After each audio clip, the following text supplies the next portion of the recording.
this one. All right, I would like to call to order the Parks and Recreation Commission meeting on Thursday, April 21, 2022. The time is 7:03 p.m. Citizens communication. The commission welcomes comment on Parks and Recreation items. Public comment that is made on an item that is not on the published agenda will only be heard by the commission. No formal action, discussion, deliberation, or comment will be made. Each person providing public comment will be limited to 3 minutes and will be asked to state his or her name and address for the public record. Do we have anybody who would like to speak? No, ma'am. Nope. Okay. Moving on to item 3A. Discuss and consider action to approve the minutes from the Parks and Recreation Commission meeting on March 24th, 2022. Did everybody get a chance to read them? Any questions, comments, concerns? You sure, Scott? Okay. Make a motion to approve. All right, we have a motion to approve. Do we have a second? I'll second. All right, thank you. All in favor say aye. Aye. Any opposed? All right, thank you. Motion passes. Discuss only item 4A, director's updates, including information about the project status report and upcoming special events. Take it away, Shane. Awesome. What was that? Oh, this was an older one. Whoops. I wonder if I clicked out of the wrong one.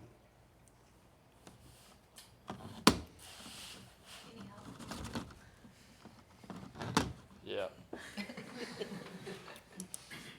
Do you really have to ask? Yeah, you went to March. How? It was just there. I don't know, you were pushing buttons. I was. It was my fault. It was totally my fault. Oh. You're seeing it. I'm trying. Stop clicking on the name. Click on the icon. Yeah. Double click, click, click. There you go. Yay. Okay. Okay. Look at that. Awesome. All right. Thanks, everybody, for your patience. So I want to first give you a little update on Eggpalooza. It was a great turnout. We had over 450 kids that were registered. So when you think of parents and everything, we come and go had anywhere from 750 to 1,000 folks out there that day. That's amazing. It was great. We had 3 different flights of kids going out and get eggs. We had 4,000 eggs for every flight. We had a wildflower patch where you could take photos. You can see James Hartshorn and his family are over there. Miss Holiday was out there, and she announced she welcomed everybody in the last round. Amy's family was there. I don't know if any other folks were out there from the commission, but it was great to have folks come out and support. It was a really good event, and we've got some good takeaways for next year to make it even better. But overall, we pulled 500 eggs back for each one of those flights. First of all, 4,000 eggs a flight. Almost every kid, had a basket full of eggs. But those kids that got there late are the kids that are just a little slow compared to the other kids in their class because, we had 0 to 4, 5 to 9. And so, you're going to have a 9-month-old and there were 4-year-olds, right? And so we had parents helping, but some of the kids got infatuated with grass or trash and, they didn't get many eggs. We pull 500 eggs back for each flight. And so those kids that we see leaving the area crying or running in crying because their mom got there 2 minutes late and, the area's taken up, we throw eggs for them. So no kids leave upset. Parents are happy. We had face painting. It was like the Mona Lisa face painters. Like she was face painting great. It was some really incredible designs, and we had some balloon artists there, and kids had a lot of fun. It was a real fun event. So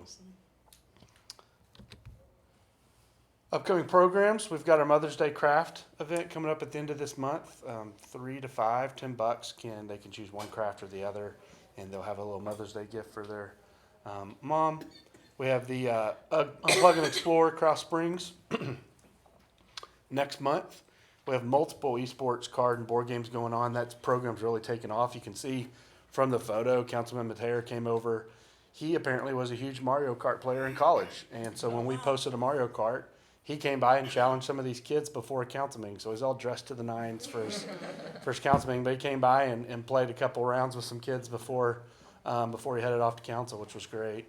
Our seniors are going to go to Blue Corn Harvest this month for their Foodie Friday. Next month's Foodie Friday is the big cafe in Georgetown. They're also going to visit Buda and they're going to go to the theater. They're going to watch The Odd Couple in the Georgetown Theater next month, so they're excited about that. We have a Cornhole Tournament at Hanover's into this week, and I think we've had 5-6 teams register, but we're expecting a lot more to come up and play. Hanover's is allowing, if you pay a registration ticket, you get one free beer from Hanover's, and so encourage those that do drink and then that want to participate, they can. Just a reminder as well, our farmers market kicks off in May, but we have one for this last week of April, so really it's kind of starting now. So farmers market's going to be every Tuesday. People can go out to Heritage Park from 3 to 7. We had over 15 vendors, I believe, or right at 15 vendors, which is a really high number for us. 6 or 7 new ones, and we had a couple people reach out to Eddie. So he's having some great turnout. So everyone's really excited about that. Earth Day cleanup this weekend. It's in Pfluger Park. It's from 9 to noon. It's our way of celebrating Earth Day. The city's also doing a larger citywide cleanup as well. And then we talked about requesting some more dates last time. I wanted to follow up with that. We are also, so we're working, Eddie's working with volunteers constantly. We've had a local LDS group that has collected, I think in the 3 years, they've collected over 80 pounds out of the creek system. So they've done a lot of trash out of the creek system, and there are multiple cleanups. But we're working on setting up some more cleanup creek and trail dates. And we're also, you'll see later in the thing, we've requested a creek and trail part-time crew. Hopefully some high school kids or college kids that can come out and do some trail and creek cleanup as well that we'd pay at an hourly rate. So we're trying to continue to improve the park system, especially the areas that everyone recreates in. Music in the Park, we announced our lineup. The upcoming one is May, the first one is May. It's called American Dreamer. They're kind of an indie folk group. 4 kids from UT. They met and they've since started a group, and they tour around Texas, and they've had some national gigs as well. So we're looking forward to having them out. And then June 24th, we have the Selfless Lovers. I know, right? August 26th, Jesse Stratton, and then September 30th, the Bitty Bitty Bonda group. So we're very excited about the lineup and hoping we see a lot of people out in Pfluger Park. Other items, Barry Dunn is here and has been here this week. Barry Dunn and their team, they'll be here to talk about master plan in just a minute. Summer day camp is full. We've been working through our wait list spots, seeing if some people sign up and put a hold on. They put their deposit down, but they maybe don't. They find other spots, or a grandma can take them. So we're working through and seeing if we can bring people on or off the wait list to try to. We have some scholarship spots as well, so we're working through all that. But camp itself, if people signed up right now, it would be a waiting list. And we would love to open that up to a higher number. There's an escalator in there as soon as you start opening it up. If we did very more kids at all, we would have to have a second bus or a second large vehicle because we're almost at capacity at that one. And then once you did that, you wouldn't want to just bring on 15 more kids for that bus. You'd almost want to fill it up to make sure it's continuing to be cost recovery. And then finding kids this summer to work for us has been a bit of a struggle. In fact, you can see the next bullet point. We're offering very competitive wages. We've raised our wages twice just since this summer to try to match Kalahari and some other folks in the area.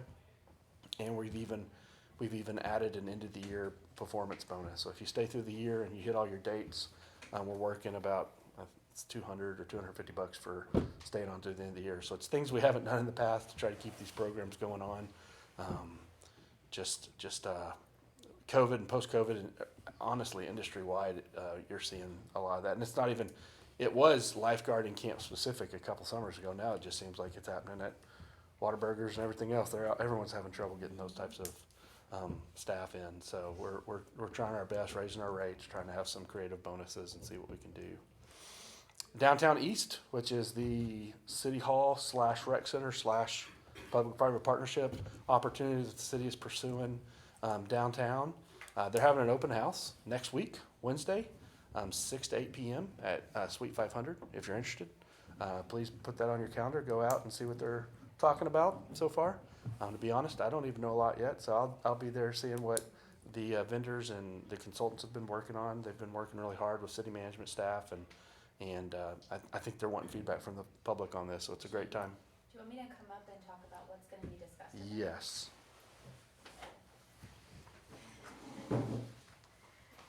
sorry, I know I have to come for the microphone now. So I've been involved in the planning of this meeting, so it's going to discuss a couple of things. It's going to go over the public engagement that's happened up until this point that led to this meeting, this opportunity.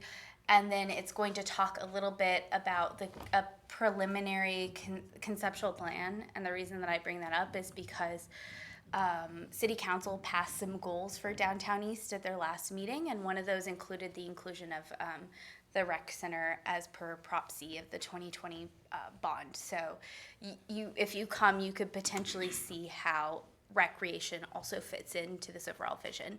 And they'll be seeking some feedback on a variety of different things. There's going to be quite a bit of an opportunity to have your voice heard, especially at this kind of crucial point in the process. I just wanted to mention that because Recreation Could Center. I just verify, this is just one of meetings to come, Yes, correct? yes. Each meeting will focus on different types of topics, though, Okay, and so this one will be the most broad meeting, and that's why I really, really recommend if you feel passionate about this particular project that you attend this one. We will make sure all the materials are available online. For the most part, we can't capture that experience entirely, but we'll be posting those materials online as well. If you have a question for her, wait till she sits down, so she has to come all the way back. Great. No questions? Okay. Next, Deutsche Fest. We had our first Deutsche Fest meeting a couple weeks ago. I don't know if you have any update you want to give them, other than I threw you in there and didn't really give you a life raft at first. We're looking for 2 more members, and that was the main thing I think that we got out of it. I had to stay arm's distance away from her. I think she would have gotten me. I was just like, all right, we're ready to start. She was like, what am I supposed to do? If you need somebody, I'll be on. So our next one's May 11th, and we are looking for 2 more folks. Hopefully we'll get those. If not, I staff keep and forgetting to email you. other folks are for augmenting. Have you PF 101. have the ones that are there? Do we know if did Caitlin reach out to them and ask if they have picked a spot yet? Like the ones that we have this year? That's probably a discussion coming up. I don't know if they reached out to you or not. No, not yet. Okay, so it's something to follow up on before May 11th. The 2 new ones get to select from the spots that are still available, so the positions to serve on. So, and then last, the fall camp out, which was brought up last time. We just talked about it with the program staff. They're definitely interested in the fall camp out. We're not ready to confirm a date yet, so we'll bring something back later on. But we're very excited to offer something in the fall. We think we'll be able to pull it off. So, coming and goings. So Austin Coleman, he's got about 8 years experience. He's originally from Colorado, but he's worked in Williamson County and Marble Falls and Cedar Park in their Parks and Rec programs. He started out as a police officer, lives in Liberty Hill now. He's managing our 1849 Wells Point, Wilbarger Creek Great Lawn, those ball fields and great lawns. He's been managing those areas and that crew. We go to those park maintenance rodeos every year, and I know it looks like we play, and we really do have fun. The guys get to go out and compete, but it's kind of a very fertile recruiting ground. We were talking to Austin, and he was in Marble Falls, and he wasn't happy. So we were like, come over here. And we did. We recruited him straight off from that meeting and the state meeting. So we had a lot of fun doing that. And he's been over here 3 weeks? 3 weeks, yeah. He's doing great. So it's good. And he's a crew leader. He's one of our 4 crew leaders. So also coming and goings, Amy, who is our assistant city manager, and Trey Fletcher, who is our deputy city manager, are both leaving the city at the end of this week. Trey's going to West Lake Hills to be city manager, and I think Amy's just taking a break before she finds her next step. So Amy had worked with the city for over a decade, and Trey had been with us for 16 years. So not so much Parks and Rec, but it is related because there's obviously opportunities to promote. James, who's been our ACM, who's been over parks, and y'all have seen him at most of our meetings, will be promoted into Trey's role at the recommendation of Serena at the council meeting next Tuesday. If council approves, he will be the deputy city manager. Emily is also part of that recommendation. She's the Planning and Development Services Director. Y'all saw her at the work session last month. She would be promoted to an ACM, and in the recommendation from Serena to council next week, she will be over planning and development services. She'll be over parks and libraries. So she would be our new ACM. And Terry Toledo, who's currently the Director of Communications, would be promoted to the Director of Management Services, which would be over communications, pause, and court. So that's all pending. Serena, our city manager, is making that recommendation next week at council, and if council approves it, that'll be the new leadership group, and we'll have one ACM position still open that they would look to fill. That person would be over CIP engineering, public works, and utilities. So a lot of changes to city manager's office level for sure. And that is it for the director's report. All right, thank you, Shane. Item 4B, Parks, discuss only. Parks, Recreation Facilities, and Open Space Master Plan Kickoff and Overview. So Jason from Barry Dunn is here this week, and in fact, we had a lot of different Barry Dunn firm. Their subs were all here this week. So Bridget from Hitchcock Design is here. Mick, that's right. Sorry. Mick from BRS was here. Robbie and Otto? Robbie's the lead from WTI. So we had a whole slew of folks here this week. Ryan Hegerness is part of the Barry Dunn cohort as well, and then we had some virtual meetings for some folks that weren't able to get out. And so he's got some slides just to give you an overview of what the master plan looks like and just a high level of the expectations of what you're expecting here. And then you'll have the opportunity to ask him some questions. So let Jason come in. You gonna sit in my spot? Yeah, Rich is gonna join me. That's okay. Yeah. How many hours did you give us? 2 or 3? Oh, It's the look, nice sure, one. Mike. Hey, Rich, you can go ahead and like. Feel free. That's Oh, okay. no, there's Yeah. 2 over here. Oh, there you go. So it's really a pleasure to be with you guys this evening. Thanks for giving us some time. We are so excited to be here and serving your community. We've actually been here the entire week. And so I'm Jason Genk with Barry Dunn, and my role is your project manager. So that means I'm the main point of communication, not that there's not other wonderful consultants that don't have opportunities to visit with, but as far as accountability and follow through and all keeping the project on time, that's sort of my role. So Jason Genk, and it's just a real pleasure to see you here this evening, Bridget. And my name is Bridget Dietrich with Hitchcock Design Group. We're a landscape architecture and land planning firm. So we're really focused on your parks, your trails, your undeveloped open spaces, what you have already, what you have coming down the pipeline in the next couple years and decade, as well as some pretty deep dives into some data analysis as well. Yeah, so we're just here this evening to give sort of a kickoff overview at a very high level. We also want to make sure you have our contact information should you want to provide input. We certainly would love to have your support, and we'll get into that in a minute as far as helping us get into the community and making sure that especially voices that maybe we may not normally be hearing from, not that we don't have a lot of effort going that direction, but you are the leaders in the community. We'd love to work with you to get your input on how we might go about doing that. Just from a time check standpoint, actually I know we don't have 2 or 3 hours, but how much time do we have? Yeah, 10 or 15 minutes probably. Okay, so I may ask you guys at least one question then if I have 10 or 15 minutes, but I'll move pretty quickly. And I won't read this to you, but just as a reminder, or if you haven't seen this before, essentially what this work is doing is shaping the next 10 years of the efforts.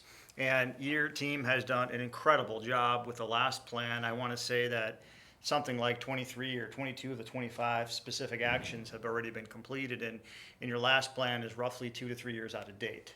So it's really important that you have an updated plan for a whole lot of reasons that I can explain, but I won't do that this evening. And it is and we're getting the schedule in a minute, but just as a reminder, none of this will happen overnight. We're very fortunate to have some fantastic consultant team members we're working with that are doing a very deep dive on data, community engagement, and a host of other things. It's going to take us through November at least, potentially a little bit longer, depending on how things go. So we'll see. So one of the things that actually, if I could get you guys, if you wouldn't mind, maybe a couple folks share. If you were to think about your hopes and dreams, and it could be anything. It doesn't have to be parks, recreation, and open space. It could be something about the city. I'd like it to be about park, recreation, open space, selfishly, but would you guys mind sharing if there was one thing that you would love to see the community be different or influenced or whatever 10 years from now as a result of this planning effort, what would that be? I would like to see Pflugerville as a futuristic place that people look to and say, wow, we wish we could do that. I mean, I've been, as I've traveled around, I'll be in a certain playground or Yeah. something and I'll go snap. And I think poor Shane got a couple of those emails over the years, like, wow, look at this would be so cool. But I would like Pflugerville to, for the people that live here, have those great opportunities and those really interesting kind of almost thought-provoking kind of like how do you play with this and stuff in our park system for the people here, and then for other people to go, whoa, we want that too.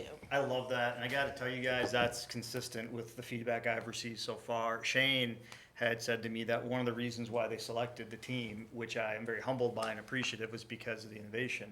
And I think Shane had said something to the effect, as one example, he'd like our engagement, our community engagement efforts at this plan be the best the field has ever seen in the nation, as an example. And I said, challenge accepted. We'll give it a shot. But I love that, and so thank you for sharing that. Would a couple other folks mind sharing, if we have a couple more minutes, I think, to share?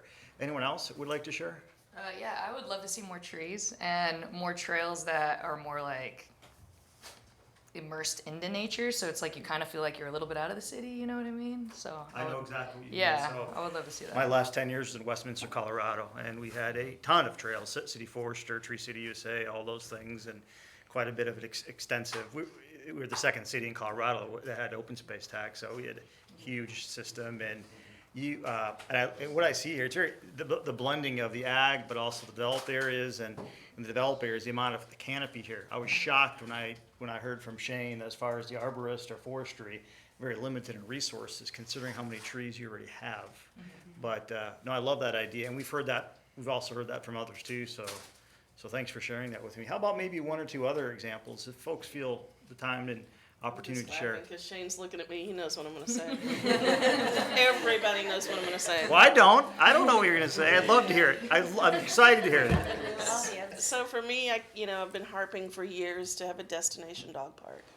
I have 3 large dogs, and every Sunday we drive all the way to Cedar Park to take them there because that's the closest really nice, large 5 to 6 acre dog park. We have these tiny ones here and there, but they're like an acre, 2 acres, and it's just a rectangle. Yeah. Well, that's not very interesting for dogs, especially hunting dogs. Yeah, no, I love it. I got a pup myself, and so I know exactly what you mean. Thank you.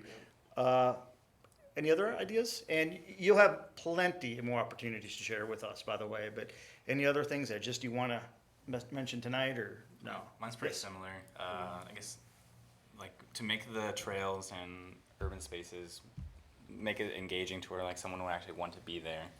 So that would also include trees, but just engaging public spaces. Safety, activation, the naturals. Yeah, I love it. Thank you. Thank you. So the Oh, one yeah. thing I'd like to add is that, is places that also teach. So water conservation, natural plantings and things like that. Just last weekend, because you've left these fields down here along Pecan to have wildflowers, it was wonderful to see families out there taking their bluebonnet pictures. But just that kind of thing, to not only go out and enjoy, but learn at the same time. Well, I love it, guys. I love the energy, and your ideas are awesome.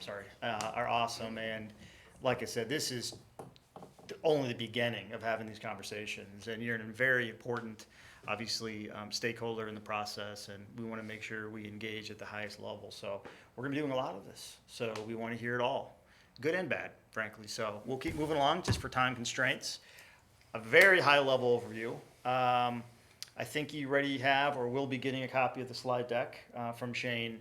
There is a lot more tasks that are not included in this PowerPoint, just from the standpoint of the time we have this evening. We have another slide deck that is actually a much deeper dive, but this is what we have for you this evening. We're underway now. This is actually a pretty robust kickoff week. We've already done some extensive site analysis. more than we've probably ever done in a kickoff week. So especially these guys doing just a tremendous job and getting out in the parks and the system, and it's been awesome. But kind of gives you an idea of the overview, and I won't read all this to you, but it gives you, and they're broken up, essentially those are phases that you're seeing, phase 1, phase 2, phase 3, and all those types of activities that are happening. And I'll move along, but you can always tell me to stop or go back, folks, please. And kind of gives you the last few phases there as far as this is a very high level overview. And certainly I can pause or come back should you have any questions about any specific tasks, and we'll be certainly keeping you updated along the way. Probably, by the way, awesome job on the comings and goings. Oh, thank you. I love that idea. I'm gonna steal that, if that's okay. Really cool. Planning for excellence, all we're trying to say here is that it's been very clear to me from Shane and your team that, we're not wanting a cookie cutter plan. We want something, and the staff team here has been incredibly innovative. Some of the ideas they had about the process, things I've actually never heard before, and I was really impressed. So we are not a cookie cutter organization. Barry Dunn is not. We were put together as really kind of a cutting edge innovative team of about 25 folks, and most of us have been directors for 20, 30 years. I'm one of them, and just recently came over to Barry Dunn. So it's the balance of that real world experience, actionable planning, but also the bench of Barry Dunn is 700 deep from public safety, diversity, equity, inclusion. We were founded as accountants, believe it or not, so the financial side, Medicare, Medicaid, we do a lot of that. And these are all resources that we can pull into this project as we need to. Plus, the project team was very carefully selected based on the specific needs that you guys are looking for from your plan. So just a quick hit. And this is a question we were asked during the interview, and it was really a pleasure to be able to have the time to share that with the selection team. This is really kind of getting towards the end of the slide deck. I know as a really important area, and this is why I pulled this up for more focus, is public outreach.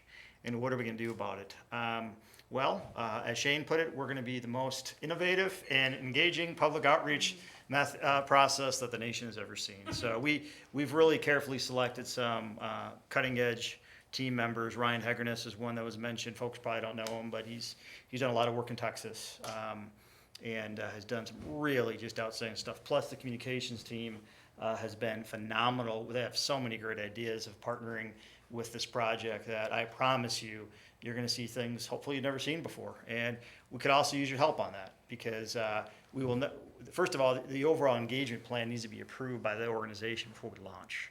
So if there's things in there, we're going to be doing some cutting edge things that I'd love to know if they're acceptable in your community or not. We'll never want to do anything certainly offensive, and we won't do that.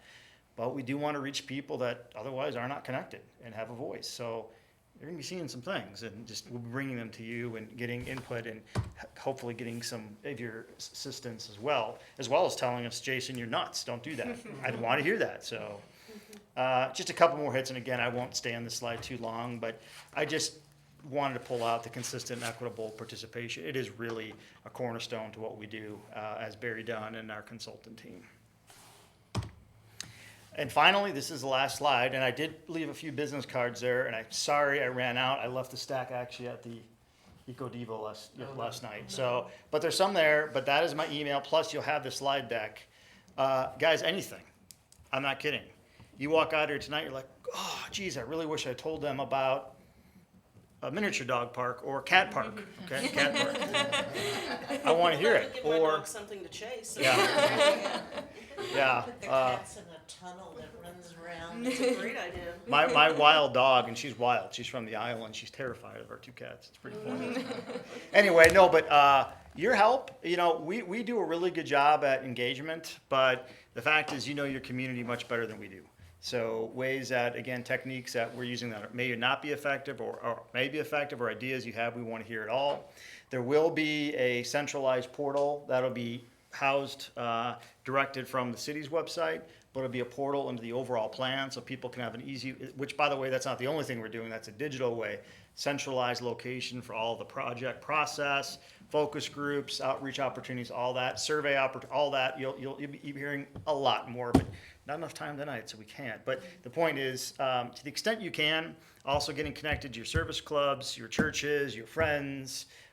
We'd really, really love to have that opportunity because, again, I believe the more you put into it, the more you get out of it from a planning standpoint. I know how important this is for for your community. So with that, yes, I think I'm at about time that Shane allocated, but how about questions though? Things that maybe I went too fast on or anything at all, please, cut questions I can help with this evening. I'm looking forward to it, Yeah. especially the amount of engagement, because I think sometimes we focus on one way to get buy-in and to get the ideas out there, and one way doesn't always work, or, Yeah, you know. I So. agree. I don't know if it's too specific, but would you be looking at our like planning and zoning portions to see like what our tree canopy would be? Yep, so let me give you an example, but this is nothing to run with tonight. It's not like, oh, we're to do this, because it'd be far too early for me to give any sort of findings or recommendations, because I'm just gonna start. But as an example, we'll look at policy, we'll look at zoning, and we'll say, and Bridget actually handles a lot of the direct to GIS work that we do, but we'll look at policies that may restrict or support future interests. An example might be how a park is designed. Probably park standards is one. Design standards. Yes. We're doing design standards, and I don't know if you want to talk to that for a second, but tell us a little about design standards. Yeah, so design standards is standard to Pflugerville. So ways that we can incorporate set policy and set even construction items that will make your job easier in constructing and maintaining your various aspects, but still provide that customized, branded, recognizable Pflugerville experience across the entire district, so that when people drive past your properties, they know where they are, it gets eye-catching, and they know exactly what's being offered. And part of that certainly includes things like landscaping standards, your tree cover goals, even can be as specific as adopting policy for plants you do and do not want within your system. So there's a lot to explore, and since we're just getting started, there's a whole depth of information that we're looking forward to going deeper on. One more example. Does that answer your? Yeah, one more quick example on the policy side. You may look at policies in developable land and work, as partners with developers, by the way, to be clear. But, are there opportunities for trail connections that otherwise might not be there? If HOA trails, for example, are privatized, and I believe they are here, it's too early for me to know that, but if they are, what does that mean 10 years from now when you have gaps in your trail system? Is there opportunities to utilize those trails in a true partnership way that you're connecting your gaps to make sure that last mile those connections are made? So those are just a couple examples. But I would say if there are things that are on your mind, why do we do that here at Pflugerville, or could we do it differently? We'd love to know. But we're doing a deep dive on policy, yes. Yeah, thank you. Anything else for this evening? Can we get started now? Yes, we are. And as I just wanted to emphasize, the team here has been fantastic. And I'm not just saying that. The things that we've been able to get done in 1 week, I've actually never seen get done in kickoff week. You're at how many parks you said earlier? 3 left. Of documenting and finding out what's going on. Those sites are BRS, which is leading up a group that's leading up our assessment of all of your facilities, has done quite a bit of their work in touring with staff. WTI, which is a water specialist aquatics organization, has already been on site evaluating your pools, and I know that there's going to be some initial budget requests. I know already they're coming in for next fiscal, so we're trying to get that done fast, but not haphazard. So yeah, we've really, really made some huge strides already. So yeah, And you've been meeting with staff lots of every hour of every day, it seems yeah, like. we maximize this. So I'm out of Denver, but I can be here in less than 2 hours. And for the record, I do have a marriage license. I was married in Texas, just for the record. My wife's family is all Texas, so hopefully that helps. I don't know. But the point is, and I plan on coming here a lot. This is a big project, and it's a very important project. I'm the project manager, so for better or for worse for you guys, you're going to get a lot of me. But a lot of staff sessions. The economic development group we presented to, and as many folks as we can. Shane's been doing an awesome job of getting us in front of folks. So immediate next steps, we're going to want to start really locking in on an engagement strategy, start getting that centralized communication process up and running so people start hearing about this and having a voice and that sort of thing. But again, I'm not kidding. If there's something that you hear about or something you'd like to comment about, or maybe you just ran out of time tonight, send me an email. I mean, really, I'm just, hey, Jason, you should probably look at this. Great, I'll put it in there and we'll follow up. So, but also thank you guys really for what you do.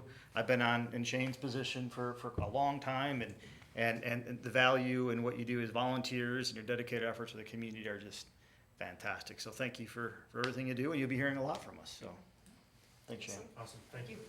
Thank you.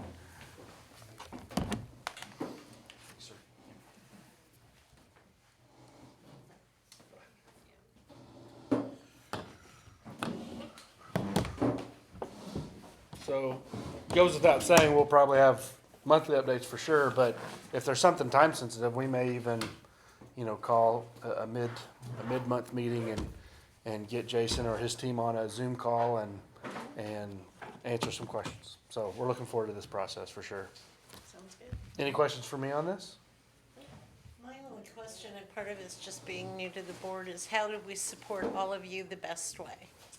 So there's a couple cool things, and guys, y'all could go at any time. I mean, they're flying out tomorrow, so but a couple things that the timing. I've been trying for 3 years to get a master plan going. Ideally, industry standard, you do one every 10, and you would update it every 5. We're at a year 11 right now, rolling quickly into year 12, and we did not update it in 5 years. So it's definitely in some ways out of date. And like Jason said, we accomplished a lot of our goals from the previous plan. But we're benefiting from the fact that y'all heard about the comp plan, the Aspire 2040 plan, a couple weeks ago. We're the first plan rolling in after that. So the momentum that plan creates is going to be great for us. So, there will be plans that are 5, 6, 10 years after that comp plan, whether it's a drainage study or something else, and there'll be a new council. It could be a new direction, and the new council may be like, I know that's what we voted on 10 years ago, but that's not the way we want to go now. We won't have that. Same council, same board, same direction, and we're rolling in right behind it. So we're going to get some support that we might not have always gotten if we'd have been in a different time frame. That's one. 2, our staff is going to be super engaged and trying to be as creative as we can be.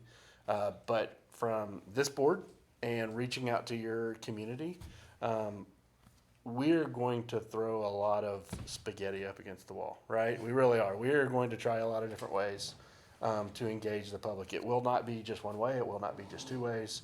And we've committed to that, right? I mean, we've talked about gamification where you gotta answer a question and something hops to a new thing, or we've talked about in-person ice cream socials, and we've talked about different languages and at different events and engaging on different fronts. And we'll just need support at that. There could be times that you've got a clipboard at Music in the Park and you're walking around saying, hello, my name's Shane Mize, I'm a Parks and Rec Commissioner, and would love to have you go over here and fill this out. And we've got a Yeti cooler for, one of the people that fill out in the audience today. You know what I mean? And so we're going to have those opportunities to help us engage because the consultant team is going to be down a lot, and they're going to be great, but they're not going to be here every single time that we have a board game, an event, a run, a 5K, a cleanup day. But we may have a booth up at every one of those. And so it would be great as we go forward to just have a supportive board with some flexible hours that are willing to come up and work a couple hours at booths and, recruiting folks at those types of events. Yep, that's a great idea. Awesome. That's it. See y'all. Thanks so much for having us. Thank you. Item 5A, discuss and consider action to place items on the future Parks and Recreation Commission meeting agendas. My normal reminder, it's just something we put on here. It's just to recommend, we can't discuss it. So does anybody have anything? It's always good that if you don't at this time, you can always reach out to Lisa or I later on and still add something. We still have the tree care advisory after this. So anything that's tree care related, you could hold until that future agenda item as well. Would it be appropriate to say that I'd like to know more about the pools? Could you do a specific report on that at a future meeting? Off there, or just like just a general. What's going on now? A little bit more specifics. Pool or aquatic? You want splash pads in there as well? Yes. Okay. Anything with water except the creek. How's that? Aquatic, I'm gonna say it's aquatic facility. Yeah. Okay. Well, that would be water utilities. Right. Yeah. Forget that. Or in pipes. And I don't think it's a bad spot to talk about it here. And we're not. I'll just jump off a slide so it doesn't look like we're talking about it here. But like he said, council. When I took the idea of the master plan to council, one of the things they really wanted was an aquatic study, which is what WTI does. They're out of Fort Worth, and they're probably one of the two. If you went to 100 different park directors, in the area and you asked them, they would either say WTI or this other group, Councilman Hunsaker. So it's a high-level group that's gonna come in this week and have evaluated our facilities, that they're in the floodplain or floodway, or what's their lifespan, or at the end of life, are they close to the end of life? Did the refreshment of potentially Mincer provide us 5 more years or 15 more years? You know, those types of things. They're evaluating all that. And they will then pull that with requests from the public, so they'll have the idea of the need plus the conditions, and they'll be able to give us a report. So we'll be able to get that buttoned up in a couple months, and so that won't be included in the thing next time. But one of the things he mentioned was there's some budget stuff tied to it.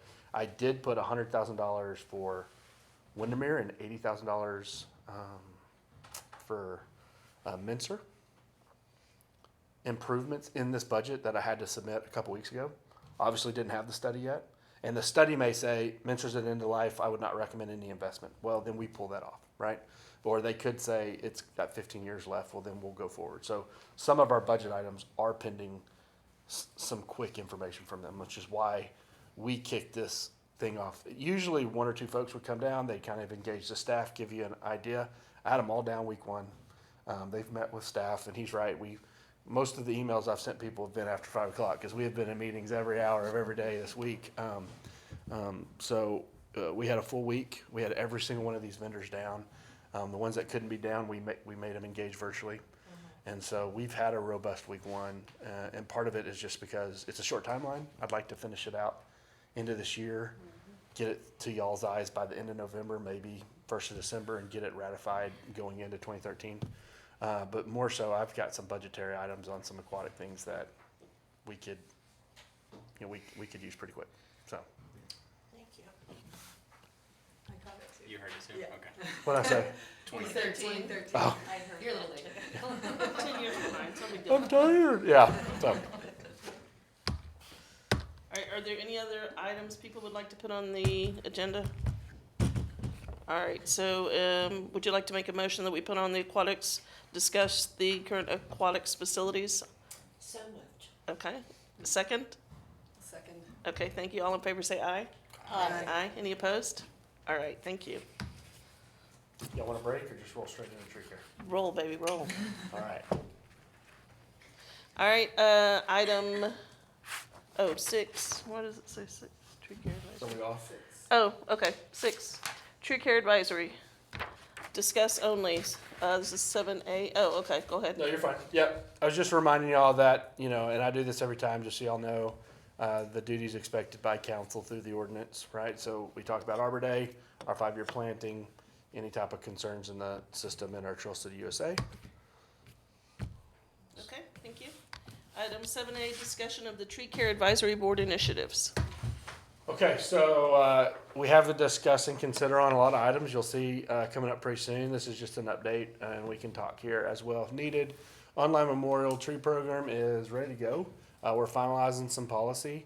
Our legacy members, which are the people that were already in our Memorial Tree Program, we don't have a lot of contact info for them. So in some ways, we're going to be creating some sort of marketing that let those people know that when this kicks off, that they have an opportunity to participate for free. Just they're going to be backfilling some photos and information that we're going to be updating online, and we don't want them to freak out and be like, oh my gosh, I want to be a part of this, but I put my tree in 10 years ago. That's not fair. We're trying to create some marketing, so a splash page where this is our new policy, but hey, if you were in this program, know that we're rolling you in automatically. We just need more info from you. We would roll it in if we had photos of the fallen or whoever they've memorialized and a little bit of copy that they wanted to provide. We don't have any of that, so we can't really roll with that. So we're working on some of the stuff that happens when you start a program. There's always something that you're trying to take care of. One of the things I've requested in FY 23, fiscal year 23, is a city forester. They'll be coming out of our department if approved. They're obviously going to be helping us with a lot of our groves, our tree care concerns, and we'll be helping planning, evaluate trees that are removed due to development and what they will owe, what those developers will owe if they can't replace all those trees. So Is that a full-time position? yeah, be full-time position. It'll house out of parks, and it'll help with planning. No. That was quick. So Yeah. what is the difference between a forester and an arborist? Sure. So a forester works with groves of trees, manages groves of trees. An arborister specifically, it's being nuanced. We could have called it an arborister and they would have done the same thing because for us, we don't have two different job titles. But an arborister would more or less take care of plantings and trees like at a rec center. You know what I mean? Make sure this little planting by the entrance or make sure the planting over here is good. An arborist is not only floral, but they're not groves. They're not managing, sections of trees or our forest itself. So a forester can do that as well. They won't be limited to just working with our undeveloped parkland. But I want someone that can manage groves of trees because, I'm not saying our tree plantings, our individual decorative plantings or whatever aren't needed for supervision. I just think if I was going to weigh the two, what was more important, I need someone out here helping us manage canopy, the groves of the trees, looking at development of trees, what's being removed once development happened, what we're putting back in, helping us with some of the cool things that we want to do moving forward. I just think there was a benefit to having a forester versus an arborist. So, to answer your question in a long-winded way, foresters really manage larger sections of trees, and arborists would usually manage small sections. Like an apartment complex would hire an arborist. They'd never hire a forester, right? That'd be mission drift for them. We do have both in our park system, but I think our need is forestry. We've had a lot of damage from the winter storm, and that happened in 2021. We were told by Texas Parks and Wildlife and the Texas Forestry Service that to allow it to go through one full year, and I think we told the folks that were on the board last time previously that as well. And so we went through this summer. We're running into this summer. We've started to evaluate some trees. We have over 300 trees in some right of way in parkland alone that we know we're going to need to replace, and that's only the sections we've really been able to evaluate. And so I've put $100,000 in for evaluation and replacement in the winter storm. I don't know if that gets to all of it, but that'll take care of that first 300 to 400 we're hoping, and then we can go from there. Is that from the tree fund or? No, this is just budget. Okay. So yeah, you're right. If let's say there's $150,000 in need, we could potentially request tree fund support for the rest as well. But this is outside of that. It's $100,000 that I can bring in. Yeah, I can't continue to leverage juniors guys, especially in spring and summer. That it gets really busy, right? So I'd like to bring someone in, look at the trees we've already evaluated, and a couple more grows we haven't been able to evaluate yet, and let's get a plan and let's start working off some of those. So.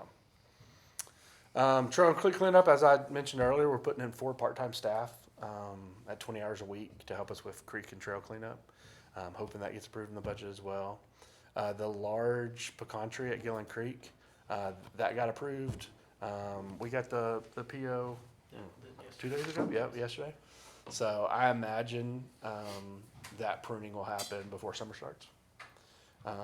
We are requesting that vendor, while they're out there pruning, they do some measurements, and if it qualifies, we'd love to get it on a tree registry. The only good things happen when you register historic trees like that. So budget, support, people coming out and enjoying it, and it getting its chance to stand up in glory. So that's what we're working on. I can't remember. Do we know the age of that tree? Somebody asked me in the park the other day. Boy, I don't. I couldn't remember. Every time I talk to that tree, it doesn't say anything. Maybe not talking to it. Yeah, that's probably true. Most of my staff don't say anything either. Okay. No. Just say really old. I bet maybe when he's pruning, we can ask him. Yeah. When you schedule a time, just give us an expectation or estimate. Yeah. I think I might have said this last time, but he's a professional tree pruner in the Central Texas area, and he says the biggest pecan tree he's ever seen. So it's a big tree, and I think Junior said they've previously looked at it, and the canopy is definitely worthy of being in the some of those distinctions, but most of those distinctions only worry about the width of the tree at the base, and so apparently it was just short. It was, but it was apparently short of the last time they looked at it 5-10 years ago. I don't know, so they're going to look at it again and see. So, but either way, we're going to get it pruned. It's going to outlive all of us, hopefully. I definitely don't want it to die on my watch. It's been around for hundreds of years for sure, and I don't want to be the one that screws it up. So we've got some professional pruners, pruning team coming in, and we feel much more comfortable with them doing it than us. We don't want park staff up. Yep. No. Yeah. Even with all the education we've got, it's a guessing game with a tree like that, for sure. You can do dendrochronology. I've been watching Oak Island. Oh, That's yeah? what they do on trees. I might have to start looking into that. There was a request for the tree fund balance. It's a shade under $450,000. Tree farm update. That would be something that the forester would be managing if we do get a forester approved. We have 39 trees so far out at our tree farm that we're starting to try. We're going to try to get them to last through the summer, and if they do, we'll have 39 trees that we're able to, that have withstood the summer, that have been taken care of by the staff. Our staff have continued to professionally develop as they maintain those trees, and then we'll be able to get them out in our park system. So we're excited about doing that and trying to keep that tree farm going. Where is that? It's at Bealey House, across from the lake. Bealey House? Yes, sir. Yeah. Are they all the same trees or different varieties? Yeah, I think there are 4 or 5 different varieties in there. Okay. It's the saplings from Arbor Day celebration that didn't get handed out. Nice. Yeah, we're just growing them. They're doing good so far too. So, and then I know that y'all didn't get a lot of time to talk during the work session last time, so I didn't know if there were some things y'all wanted to talk about. I do have one more item in this. It's the Edible Arbor Trail, but I don't know if you'd rather me talk about that and then y'all discuss, or if y'all want to discuss now. Yeah, I for one was kind of disappointed because I felt like it wasn't a true work session like what we've had in the past. Yeah. Like there wasn't really much interaction between P&Z and Parks and Rec. Yeah. So I held some disappointment there. Yeah. What has it looked like in the past? In the Because past, you were on the other side in the past. Yeah. So in the past, it was very integrated in that we had something that we both needed to talk about, the same concept. And so we really, it was more interactive and more, there was a lot more discussion in years past about certain topics. And I think we had a master plan to discuss, and they had a aspire to discuss, and we only have an hour. It might be worthy to do another one in the fall. Yeah. To request another one, I think so. and maybe do those twice a year, anyways. Yeah. I would think those two boards probably need to be talking to each other more than my 3 years here. That was the first one. I don't know how much it had been done previously before I'd me say on at this least side or once a that side. year. Okay, so. Any other questions about it or thoughts? Okay. Last one for discuss only, the Edible Arbor Trail. So this is a example of the one we did in Missouri City when I was there. I know Carol has been interested about this for sure, so we've talked about it. But we just had a trail that we needed to attract more people on. And so we started planting groves and looking for sponsors, and sponsors would pay for those groves. And we had some seasonal and some year-round fruits and nuts that people could harvest and pick. And they just sponsored all along the grove. It was super popular. And I've been looking for, partly for us right now, for me, it's been a bandwidth issue. As y'all know, we've been super short-staffed, and we've been growing really quick. And we have a master plan and a bond program and a couple other parks we're building and replacing. And so, it's why I need a staff of 40 or some people, so I could give this to a forester and they can go out and talk to all these different folks in the community and really start to not only build support for it and help schedule the plantings, but also go around and make sure those plantings are holding up, so it's something that we're hoping that we can add soon. There's potentially a new, I don't want to use the D word domain, but it's a retail / residential / commercial type spot that's going to have potentially a hotel and a hospital and some green space in between. And I was on the call and I was like, a trail leading from the hospital to the green space with some edible arbor stuff ending at a community garden one way or another, seems like a pretty healthy, infrastructure thing for us to do, or at least request. And so we are trying to see in some areas where we could do that. And I wouldn't want to just do this in one spot. We did it in Missouri City with a lot of success, but I would love to see this be something that, you know, if we had a forester and some staff that could really support it, something we put in sections of the trail all across the city, you know, so people don't feel like they have to walk from the north to the south to get to it, or from the east to the west. Maybe we could have a couple different, we could have Arbor Trail West, Arbor Trail North, you know, and I think that would be ideal as well. So, You just put a bee in my bonnet. Where the town I came from, the hospital planted a herbal garden for healing herbs, and I'm like, yeah, there's a hospital over there that needs some planting, so. yeah. Why no peach? Huh? Why no peach? Just curious.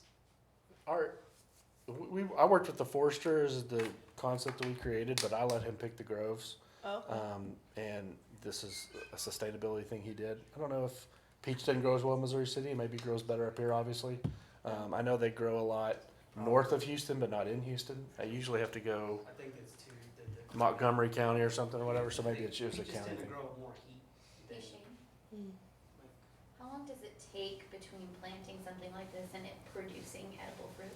So some of them come in pretty quick, one season. Some of them take a little longer. Our fall ones usually take a little longer.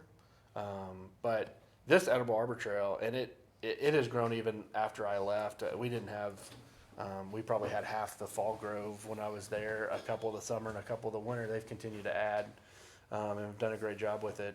But it almost 1 year after the initiation of it, people were harvesting it all the time. In fact, if we got any complaints at all, I'd be like, well, I went to the plums and there was a family picking all of them, you know, and I was like, well, you know, they're enjoying their, you know, they're enjoying the harvest, you know, and so, that's the one thing we probably can't really police, is sometimes people are gonna go out there and pick them, and hopefully when they pick them, you're wanting them to pick them and eat them. Sometimes it's just knucklehead kids picking them and doing whatever with them, but, we think it'd be a great thing to add to our trail system here, I agree. so. I can We're see not it, there yet, I but can see along Pfluger Park where you're going toward the soccer fields. Yeah. So you headed west. I mean, that nice trail there is plenty of space for Yeah. just rows of this stuff. That'd be awesome. Yeah, so There's a lot of foot traffic, a lot of bikes. just something we're bringing up, something we're working on, Yeah. something I talked to Carol about I before like she it. was even on the commission. I think that's what got me on the Yeah, commission. yeah. It's something That I've had was- success with, but I just have not had the bandwidth yet to really pull it off here. So, and when I do it, I want to make sure we do it right. And honestly, I would need not just more ops staff. I would definitely want a forester to help me with this, because I'm not a tree person. You know, I like to, you know, I love to have some fun ideas like this, but there's going to have to be someone that implements and makes sure this doesn't fail. And I couldn't identify half those trees, you know, so if I had to. So there's definitely a reason I need a forester on staff. Awesome. We can go back 2 slides. So I know how, I guess, we are finally replacing the trees from the winter storm. Yeah. Are we doing anything for the residents of Pflugerville? What do you mean the residents of Pflugerville? So like, when it first happened, I guess the city council said that we were able to like use waste management to pick Oh, up stuff. Like, I are could we find going to out. be doing any of that? You want to ask about that in the for next time? Okay. I could find out. I would have to go back and look at what council or whatever said. I'm sure there might be or were waste management funds at one time. I know when it first hit, first of all of Texas was scrambling. We were trying to figure out what to do.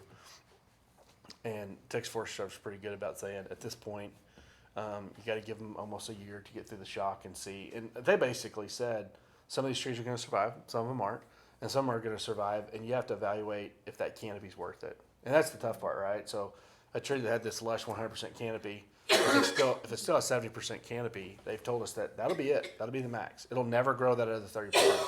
So you as a city are going to have to decide if that 70% still provides the cover needed and the habitat for the wildlife that use it. And if it does and the city wants to keep it, you keep it. And if there's one that's only got 30% canopy and it lost 70%, that might be the one to remove and replace. And so we saw a lot of our undeveloped parkland was protective from from basically the tree break, right? The grove, the undeveloped forest that we had, it really provided a lot of shelter because it wasn't the cold weather that got most of the trees that it got. It was the wind. It was the lack of protection.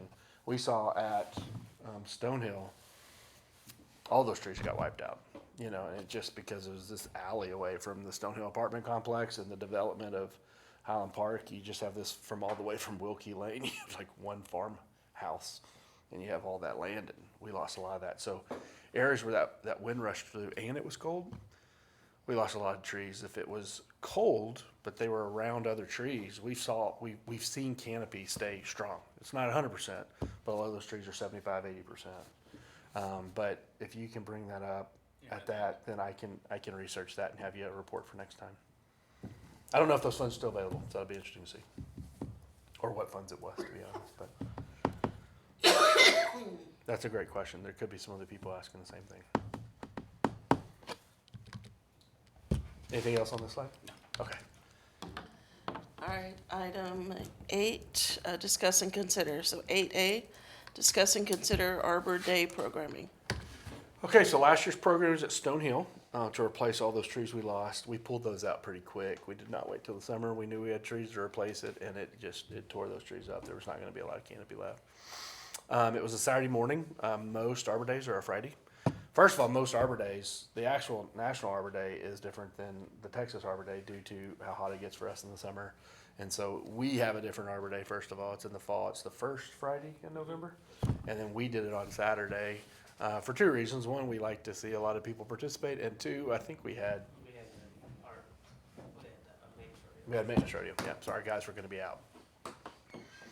And we had great success. First of all, we had a lot of volunteers, a lot more than we have in the past. I think the ROTC youth from one of the high schools showed up. We had a lot of other volunteers that were interested in planting some trees. A lot of families came out to plant trees, which was really cool. We had one park and rec commissioner there. We had one council member that was coming on. I don't think they were a council member at the time, but I think they had already won the election. We planted trees along the trail that would replace the damaged trees. We had some tree crafts and activities, and we gave away some saplings from the Scenic City Initiative. Junior, you might want to come up here for this, just if they have questions. So, part of this board's role is to help plan the Arbor Day. I don't think we've engaged y'all as fairly as we should in the past, so this is a great opportunity for us to do it now. The great thing about all these being discussed and consider, they don't all have to go to action.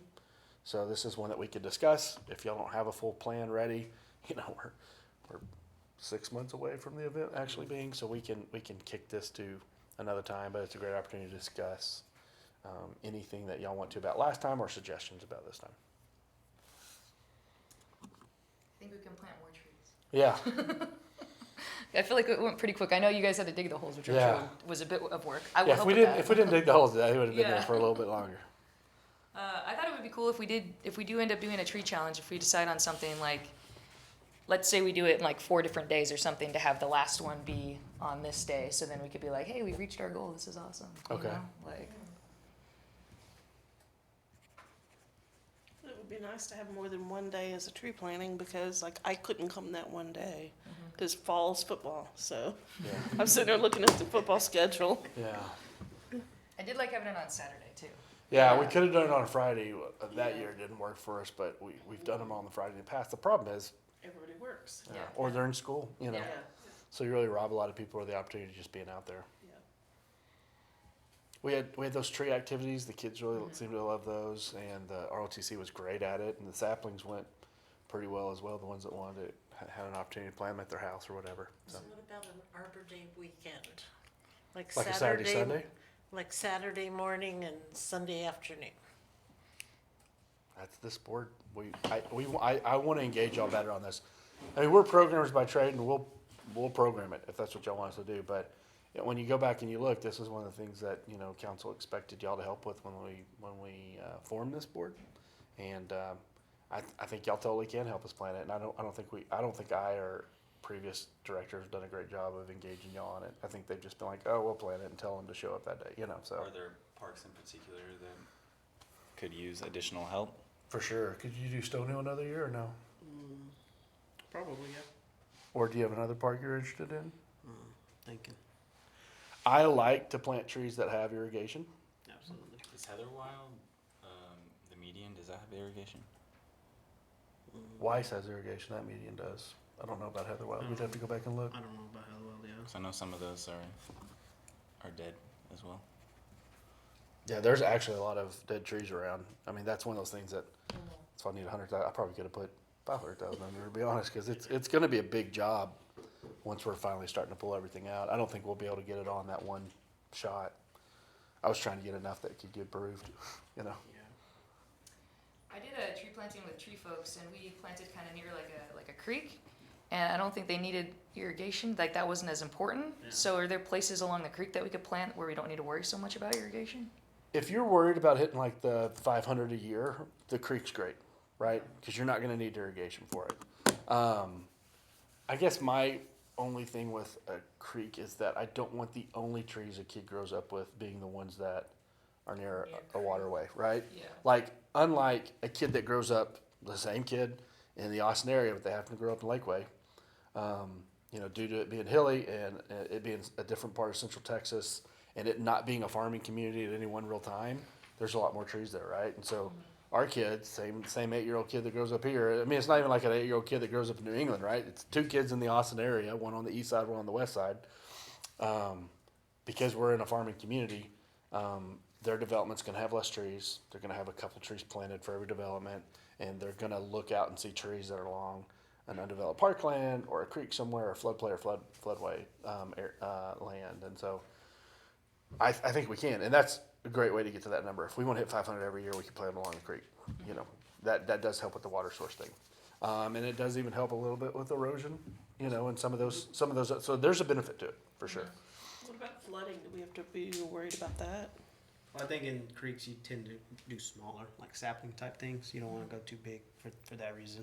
You know, if flooding happens, dam up or something along the creek. So I think if we did choose a creek waterway or something to that matter, it'd be saplings for sure, smaller ones. But what about when the flood comes through and wipes out the tree? What do you mean? Well, like, for instance. Because it's so young. Yeah. It's little. When there are some new memorial trees planted over in Pfluger Park near the Grove, and then they're beautiful and great. But there are areas where, I mean, there are times when that area floods. Yeah. When so like that pecan tree, we were out there looking at it today.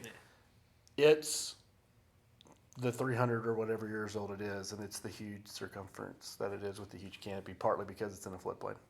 You know, partly because it was far enough away that it got some great rains. It got some really rains with some really nasty stuff, which are great for trees. A lot of times, trees, if you could talk to a tree, if trees talk, they would tell you they hate grass. Absolutely. They would hate grass more than cold weather or anything else. They hate competition, right? And so, you know, I think that over the years that area has flooded so much, probably even before we all settled it, it was a lot more where it was flooding and it was probably killing out grasses, but the trees were staying strong, and it's just been recycled, fertile, water-based, but far enough away from the creek that it wasn't right on the edge.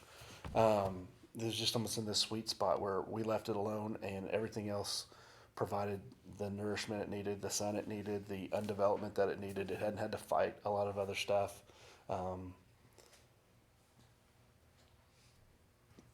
But if you put it too close to a creek, it would have never reached that capacity. You know what I mean? Yeah. So that's my only concern. yeah. If we go, I like the idea of putting it along the creek, but my concern is when the creek floods, is it then going to take out that tree that we just planted? But if you plant that same tree without irrigation anywhere else, it doesn't totally make agree. it either. So Yeah. if you do 500 trees not in the creek, you can do that as well. But every one of them got to have irrigation, I would think. Or you're requiring juniors guys to hand water it every week for at least a year, you know, or water diapers that we're at least still checking every other week or maybe once a month, and hoping that those tree diapers are slowly irrigating the tree. But also with those tree diapers, and they're great because juniors guys fill them up once, they check them maybe once or twice a month, but depending on what's leaning up against the bark, it can actually cause more harm than good, right? And so the best way to plant them is in an irrigated area, you know, with a drip or whatever, where it's a little bit more natural. But to get 500 at that, you're having to irrigate 500 of them. Yeah. So then it's tougher, right? It's more money, so it's just more staff intensive, but it's probably the best way to ensure they survive. Okay. So for. And we don't do Arbor Day 500 normally, it's like 15 or and 10 planting trees, for Arbor Day. we really, I'm sorry? For Arbor Day, we don't do 500, you know, we plant like Yeah, 10 or 15 no, trees, but yeah. I'm saying for Arbor Day, we need to identify where we want them. Yeah, so Junior's gonna be the guy I lean into when you say you wanna do it at blank. All right, Junior, do we have irrigation there? Is there a good spot to get 10 trees there or 8 trees there? Are we just planting 1 tree at this park? You know, if it's a right of way or a median, is there enough to get 10 of them somewhere? Are we just doing 1? If you think 10 or 12 go really fast, let us do 2, you know, it goes pretty quick. And so, ideally, we've got a lot of trails. We've got 50 plus miles of trails, and we completely filled out Cambridge Heights by planting all along the trail over 4, I was just counting.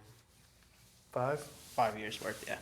and then we did the loop that was out at Stonehill. I think Stonehill could have more, and it's got irrigation out there. But if you are driving by a park and you're like, man, that park's missing something, or that trail's missing something, now would be the time for us to start to at least look at that, because then Junior could say, it doesn't have irrigation, but I could run a cost on what it would cost to get irrigation. I can come back, you know, middle of June and say, okay, it's gonna cost 30 grand to irrigate that park, you know. And then maybe I've made some decisions on tree funds, and we could request that from the planning and development team, you know, a $30,000 investment in irrigation, or 50 or whatever it is, and then we can plant the trees there by the fall. So, Isn't this something we would want to put in the master plan? I'm sorry, I was Isn't this, like irrigation, something that we would want to talk to Barry Dunn? Yep. About planning for that in the future? I'd part love of to the- have a standard where any tree that's planted in our parks just must have irrigation from a developer or us. That would be great, right? Because then they're gonna create some irrigation areas that we don't have to, and we can piggyback off those. Yeah, Even if we're extending new things, they've already drug the line in, they did it for their 7 or whatever, and then we're just tapping in and doing it for our 7, you know. yeah, once the infrastructure's there, it's easier for us, Much for easier. everybody. And cheaper. Yeah, and cheaper too. And, you know, it's not bad to make development do a lot of that. So we could push for the idea that a future standard is that whenever you put a median in, you irrigate it immediately. Absolutely. Like Weiss, for example, they were able through development to make Weiss Lane they put the conduit in, and so you wouldn't have to create new conduit. You can drag under, and it's there.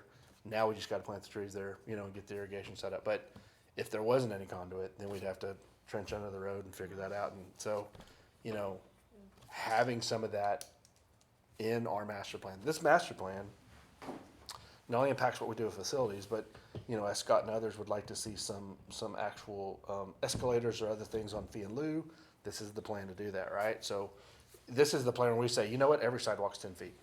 This is the plan where we say every year it's an escalator for the parkland development. And this is the thing where we say every development not only has to plant trees, but they have to irrigate it, and they have to give us tap-in ability for us to continue that or whatever. So this is the opportunity for us to require what we want to require through development and residential growth. All right, sorry, I kind of derailed us No, there. it's fine.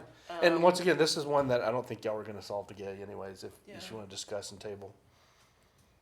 Does anybody have any recommendations for the Arbor Day programming? Or do we want to table it? No, I was just gonna say one area that could use more trees is the trail, like along along Finning. Like Creek Trail?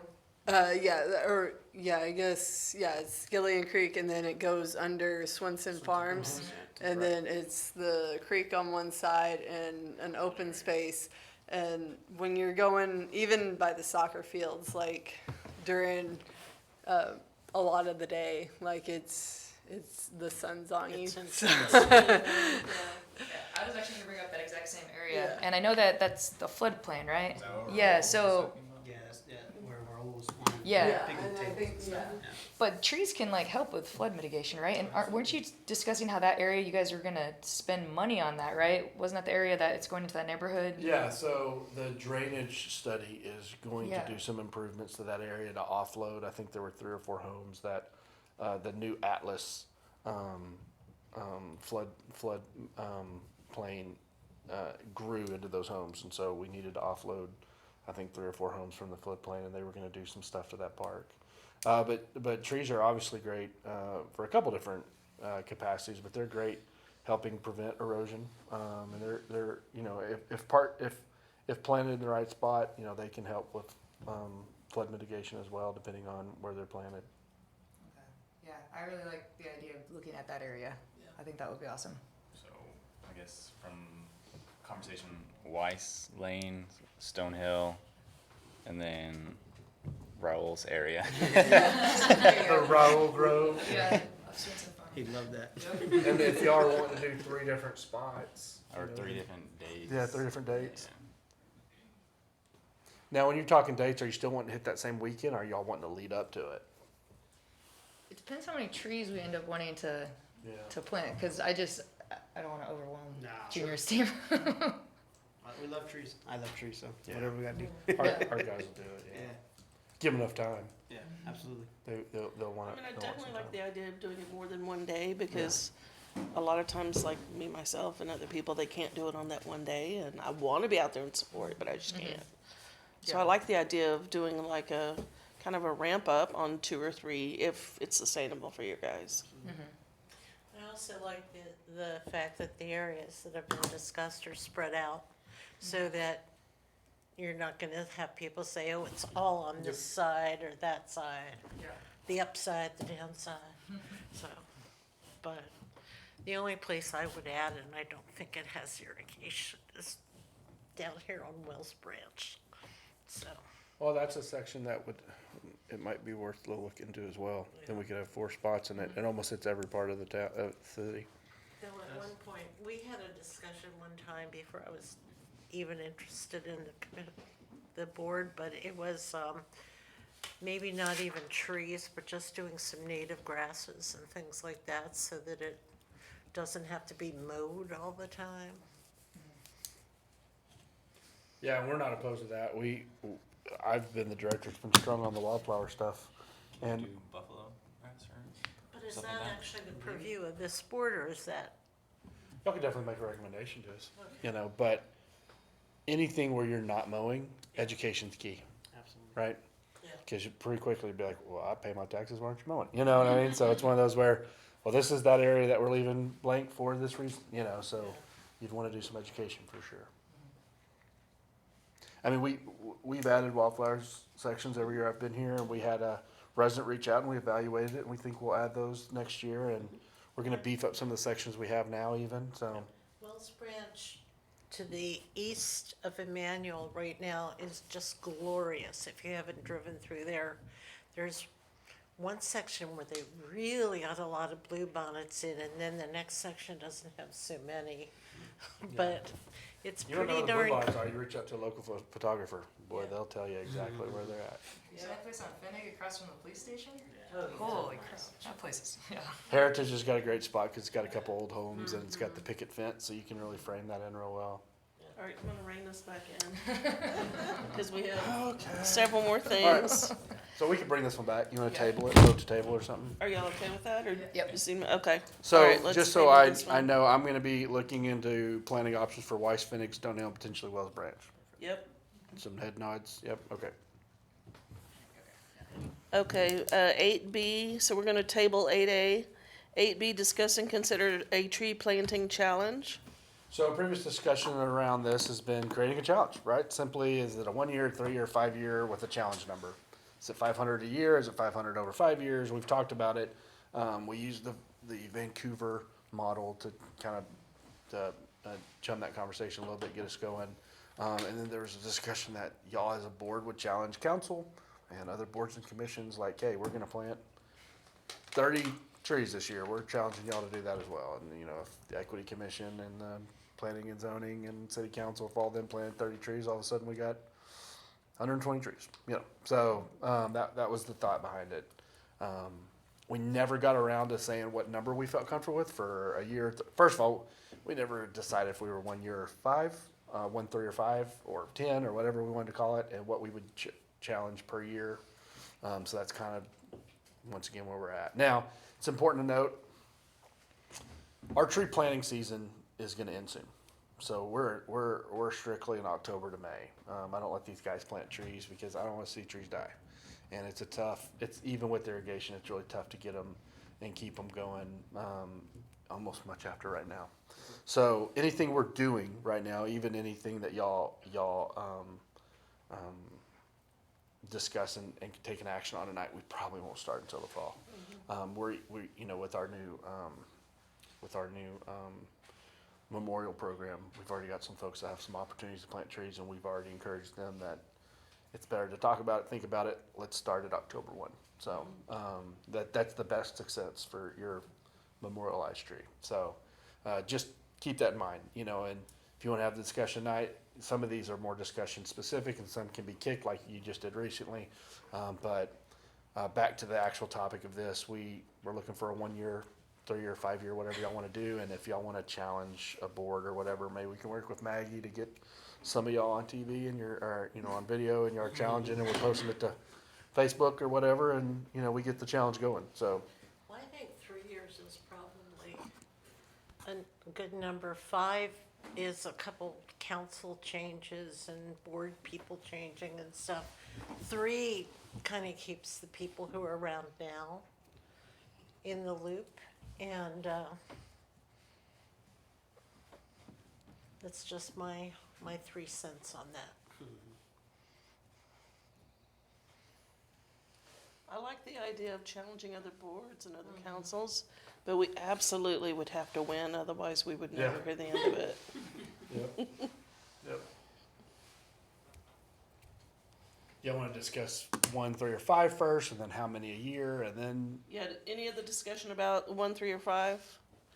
We've got one person saying I think we said 3. 5 because Vancouver did a 5. I think they were 100 a year or 1,000 a year. I can't remember what that number was now. They did.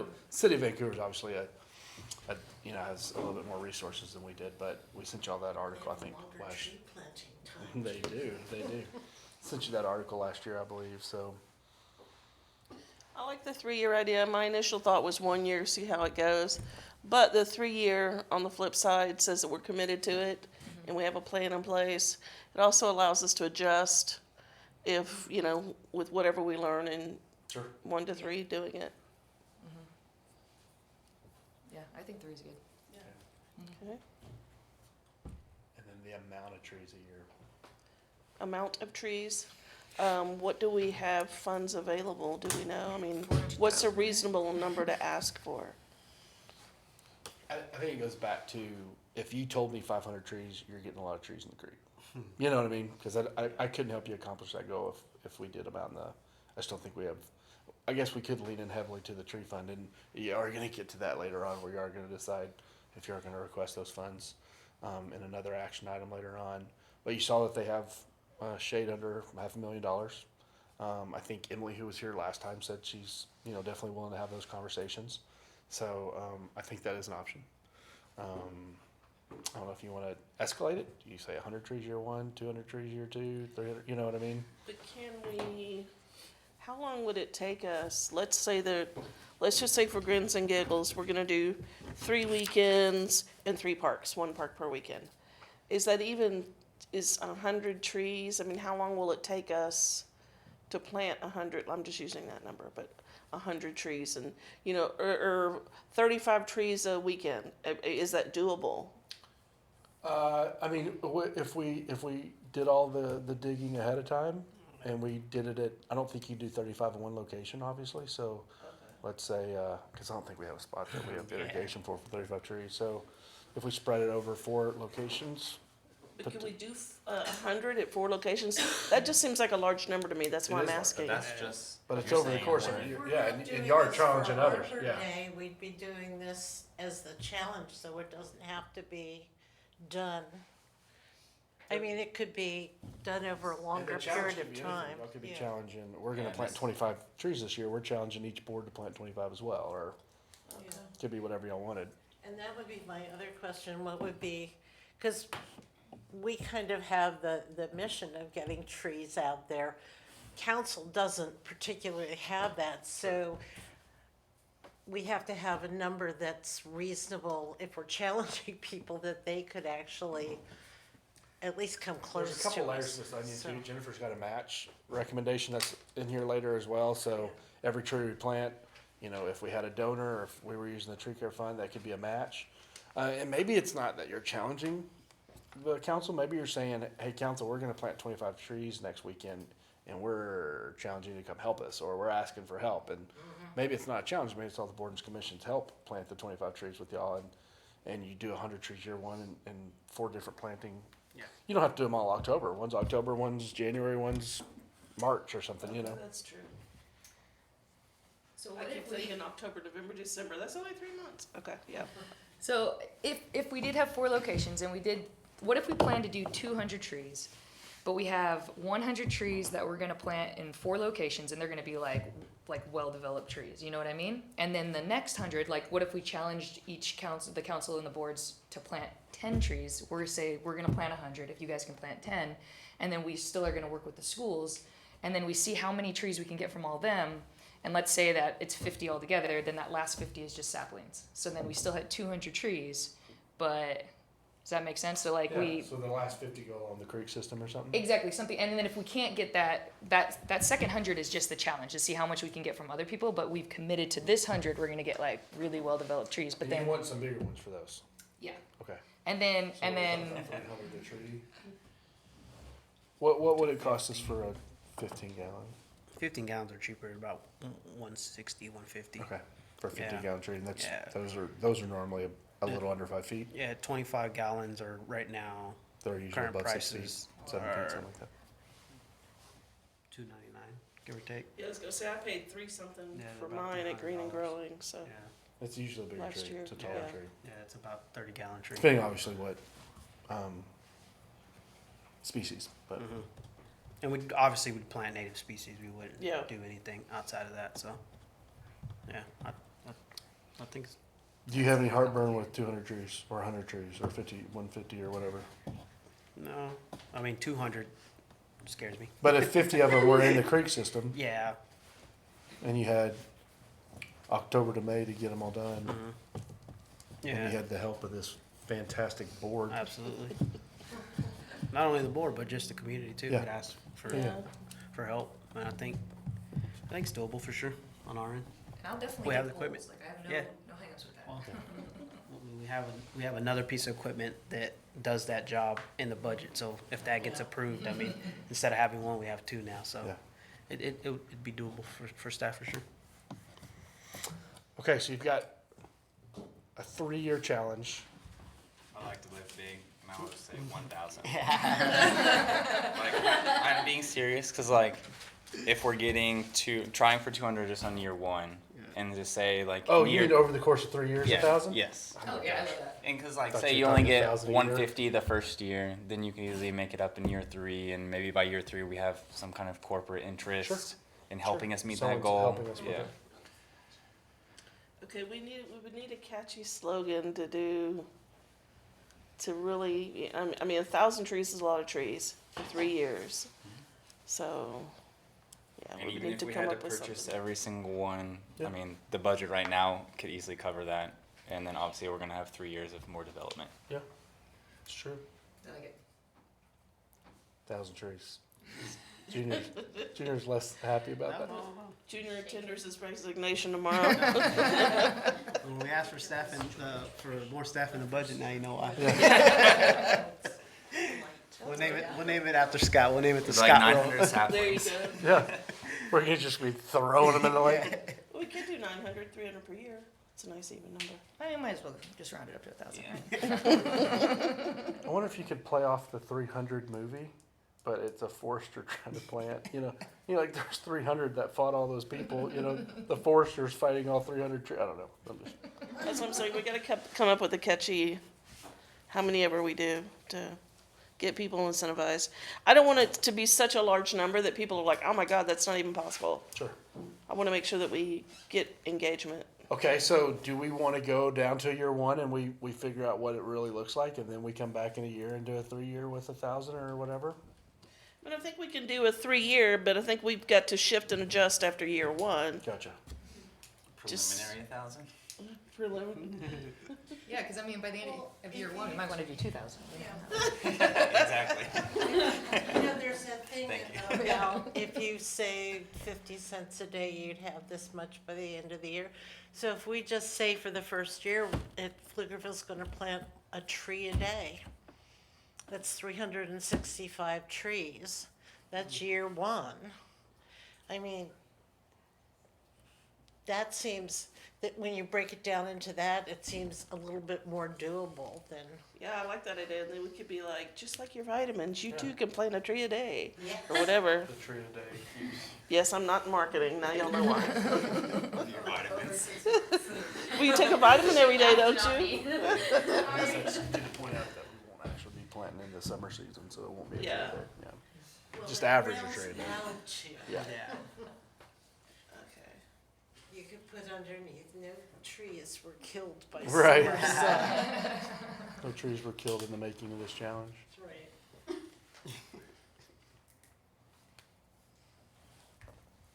Okay. So what number for year one? I like the 1,000 preliminary for 3 years. Yeah, and if you do a tree a day, you're at 1,000 in 3 years and with I a mean, couple especially extra, if it depends on, couple like, what we extra count saplings towards that thrown in. goal. Sure. If we counted the 300 trees I'm replacing or whatever from the study, or development trees that go back in, or I think it would be cool to. I think it'd be cool to have 100 new trees, like Yeah. just outside of all of it. Sure. But then, yeah. yeah.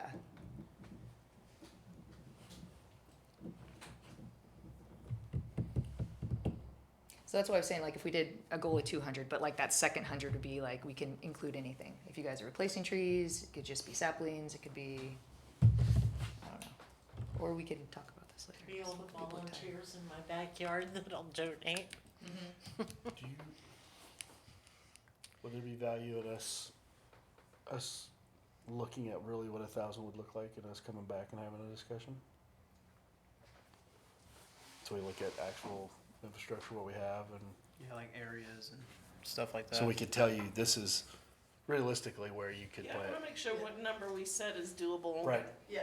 You could literally plant 100 trees here, or you could plant 12 trees here, you know, and so we could start to work towards that number. If we could look at the 4 locations that we talked about and then look at like what needs irrigation, how much that would be, and if we could fit 100 trees in those 4 locations.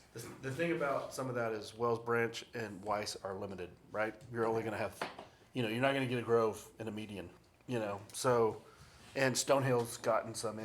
Yeah, and there's gonna be some development going on. Yeah, there's gonna be some development. More so- development And for that. Finning once again, yeah, Yeah. And I I mean- outside of Swenson Farm though, there's a lot of space No, there. yeah, Finning has Yep. it, yeah, but a lot of space. we'd have to look at irrigation. Yeah, we'd have to. Yep. And even past Heatherwild, if you go down even further, you know, Mhm. there's another big Yeah. field over there, so Yeah, absolutely. we could fit 100 In the trees. park. Look at her. 100, I'm less worried about. Is that what y'all are doing? Let's tell Shane 1,000, and then when we say 100, he's like,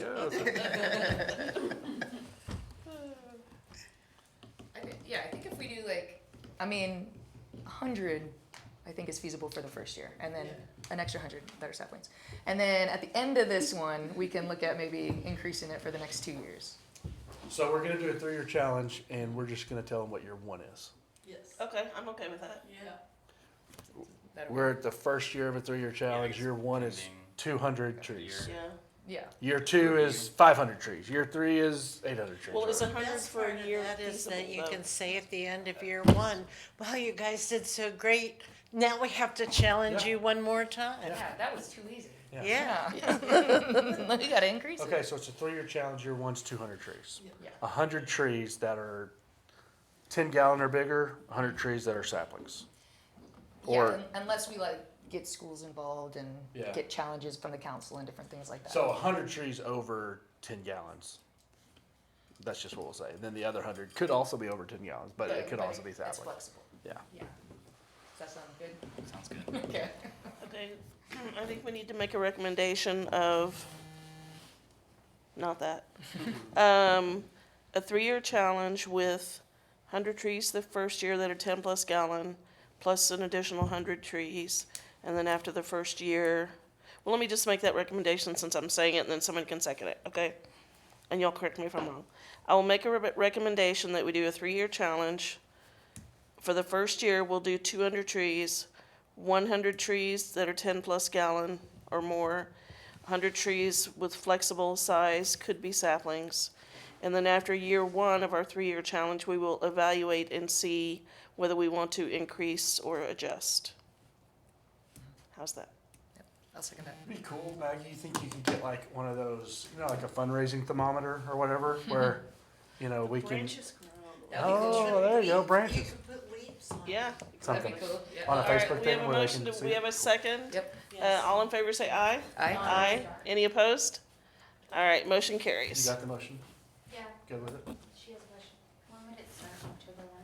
Yeah, we'd have to do it in the fall. Yeah. Okay, to start October 1. And the year should be the planting season, right? That's So right. October to May. Yeah. Yes. 100 trees between October and May. That won't be in the recommendation, just understood that. Yeah. I'd previously said that was our planning season, y'all said. Yes. Okay. All right, item 8C, discuss and consider on matching tree program. Discussion, Jennifer and I had a couple different times about potentially doing a match, right? So every tree that gets planted in our park system, if we had a benefactor or a donor that would say, we'll match the first 1,000 trees built. So if a tree's done in the memorial program, a tree's done at a school, a tree's done, through one of these plantings, Arbor Day, if there's 10 trees that are thrown in, we're gonna do 10 more trees in the park system somewhere. That's the idea behind it, right? So you need to find a donor or someone that would support that. In the absence of the donor, we also talked about potentially the tree fund could serve that capacity. I'd like to see us reach out to some of the companies who've come here recently, like Amazon. I think it's goodwill. Especially through PCDC. Yeah, but I think it's goodwill for them to give back to the community. And I'm sure they're probably doing some things. I'm just not aware of it. We do get FedEx and Amazon and folks doing a lot of creek cleanups. A lot of folks work with Eddie, so they do. Okay. But they're not doing a lot of plantings. They're doing creek cleanups and trash bag pickups and stuff. Yeah, I'd like to see us reach out to them to see if they want to be part of a donor matching program. So what does that look like? Like our staff creating some sort of thing and then this board reaching out to them? That's a good question. Would it need to be staff reaching out Could from an be. official I capacity? mean, I guess we'd reach out. It's y'all's initiative, so we'd be reaching out on y'all's behalf. Okay. I would think that the most powerful impact would be the staff puts together some material or whatever, and staff and board make the approach together, because then you have paid staff and you have community member, in some type of a meeting with whoever at that company would be the appropriate person to work with. I'm always honest with y'all. I do get a little concerned with some staff heavy stuff, right? Like a one pager we can create, right? I've got staff that can do stuff like that. If we're pulling, who are we pulling? Is it me? Is it Junior? Do I have 3 meetings a week right now, Stephanie, that I've got time for, right? And so they all laugh at me because I'm always booked. And so who are we sending? How many are we? If we go the first 15 and it doesn't work out, have I lost 15 hours and I still got to find a benefactor? So I don't mind. I always like to be honest with y'all. We're very well supported in this city, but we're still short staffed. We're still trying to hire folks, and even if we got everything in our current capacity, we're just growing so fast. So that would it it's work tough. if the board started it and there's a need, like the closer? Yeah. The staff could An be. email's one thing, right? If I'm Yeah. literally leaving office, or Junior's leaving office, or this new forester that we hire on is leaving office, I'm just starting to think, what's bandwidth? Is it an hour once a week for 15 different weeks straight? That's probably not a big deal. If it's I wonder if 15 we in the first couldn't, week. have a board member and a council member. I'm just thinking of the most oomph to go into some of these Or really PCDC. large corporate Or places someone or. from this board goes to PCDC and There makes you a go. presentation where Yeah. they're requesting PCDC create an escalator, or they bridge that first. Of course, I don't want to put their staff because I'm sure they're Maybe busy that's as well. what they do. They reach out to those folks. They talk to Amazon way more than I do, for sure. Yeah, And exactly. and, you know, the Amazon would probably take their call quicker, you know, than Yeah. Director of Parks and Rec is reaching out, sending They them a also voicemail. probably have a very good feel for who would be most amenable to Sure. to And it doesn't starting have to it be off. the big guys, right? I mean, it can be the smaller places too, but I'm just, We could also just try as us, and if we get blown Yeah. off, then look at other routes as well, Exactly. you know, just if we are having trouble, like, if people are busy. I mean, they're gonna have a lot of trees to water soon, so. I think PCDC would think some of this was cool, you know, if you met Yeah. and met in front of them. You've got a council member, 2 council members on their board right now, the mayor and Councilman McDonald, so. yeah, I like that I do did too. remember Amazon in one of their presentations, when they were still Project Charm, saying that no other place that they could remember had required so many trees on their property, so. Yep, our development, our planning and development, and I know that we have a desire to see more trees planting, but I think if you talk to developers and, you know, I think some cities are easier on them with their tree requirements Yeah. than we have. A lot of them have to find a lot of ways. I mean, even when we do park improvements, you know, we're putting in new, like the lake, we as a city have had to live up to our own code or pay it, you know, do some stuff as well. So, yeah, we do require a lot of trees, or that's why that tree fund's $500,000, you know, so. How many memorial trees do we get a year? I don't know how much we get a year. Would Whitney know? We could look that up. Probably not. Or Junior's planting them. Because I doubt we've gotten any in the past couple of years. Yeah, it's been a So- little different time frame. I think the online stuff's gonna help us some with that too, but, Okay. but I could ask Junior when he gets back. He would in plan the- to. In the last, I know, I should do, I did notice since we revamped the online form, that was in 2020, and that's for both trees and benches, I think I saw 3 applications. But somebody could have filled one out in person. Junior, do you know offhand how many tree plantings we might take a year from the memorial program? Just on like an average? This past year, maybe did 6. Okay. 6 or 7? You think that's pretty common? Yeah.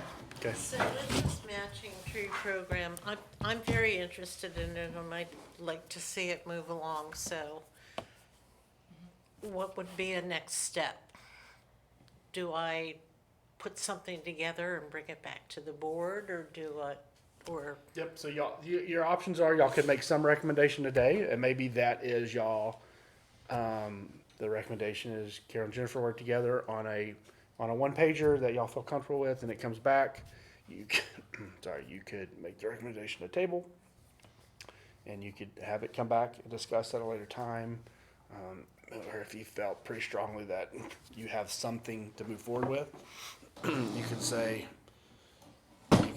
you know, we as a board, or we're asking staff to create a one pager, and then we as a board are going to follow up with PCDC on next steps on initiation. You know, something like that. Okay, well, I think I would like to move that we move forward on this by working with staff, not asking them to do it totally, but working with staff to create a one-pager, and then going to PCDC to ask to make a presentation, and work with PCDC to identify the first companies, big, small, or medium size, that we would like to approach. Okay, we have a motion. Do we have a second?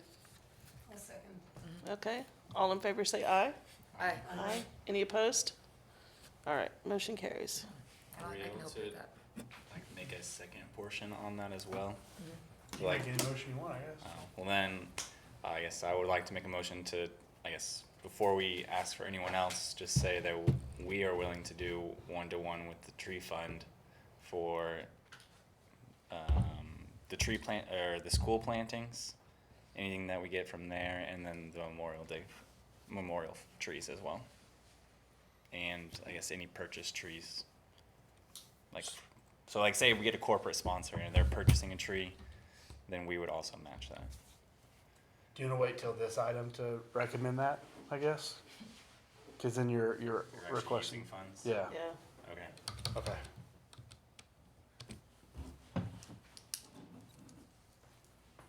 Okay.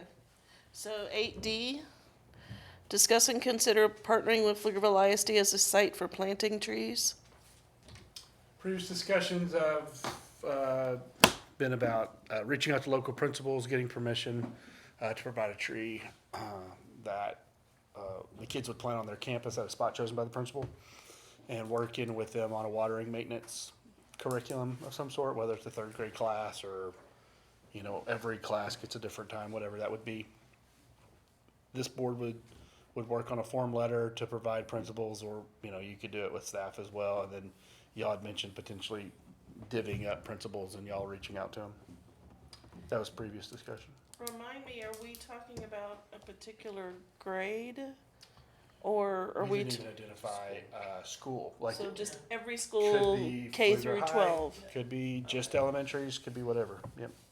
I mean, right now we've been told basically that we have the right to go to our principal, and the principal has the right to turn it down or say yeah, absolutely. So, I mean, that's kind of all the permission y'all been given so far, is to reach out to principals individually.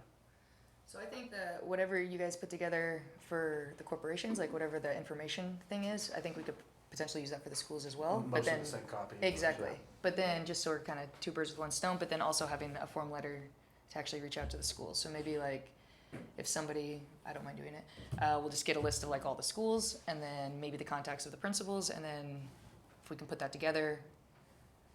I'd be happy to work on that. Okay. And I don't know how much principals turn over, but you're running towards the end of this school year, You might want to put APs on there. Yeah. and yeah, and, Well, I and mean, you're they going have- into next year. You're not going to plant any trees this summer because No. they haven't even had kids on site to water it. So I don't know if this is one y'all want to. We have a nice timeline if we look at it towards contacting the principals over the summer, because they're there without staff Yep. and without kids. And so making that initial contact and then moving forward with identifying and in the fall. Getting it planned. Yeah. Yeah, no, I think it's a good idea. So we have time to do that.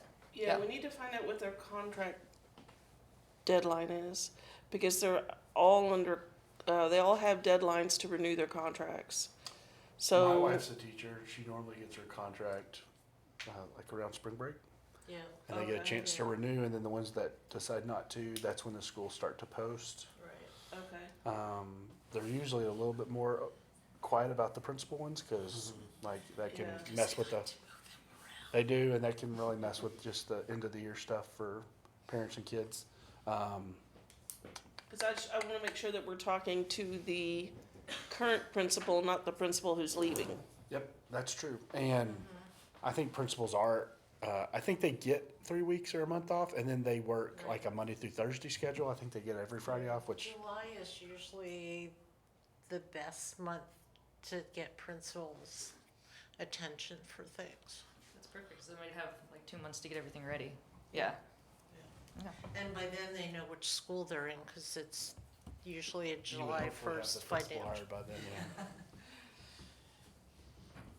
Cool. So we'll still need a motion. Yeah, so what I'm hearing is that the commission will work together to come up with a list, and a list of schools and principals. And then- We'll do the one pager.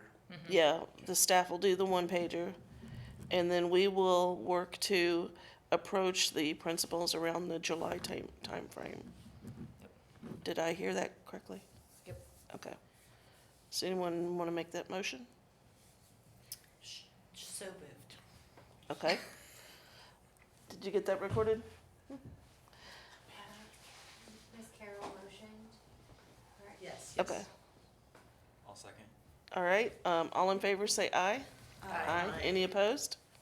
All right, motion So just so passes. I'm clear, we're doing the one pager, y'all are doing the schools, and y'all will handle July engagement. Yes. Okay. Okay. Item 8E, discuss and consider the usage of tree care funding. Hold on, I'm just writing my notes. Sure.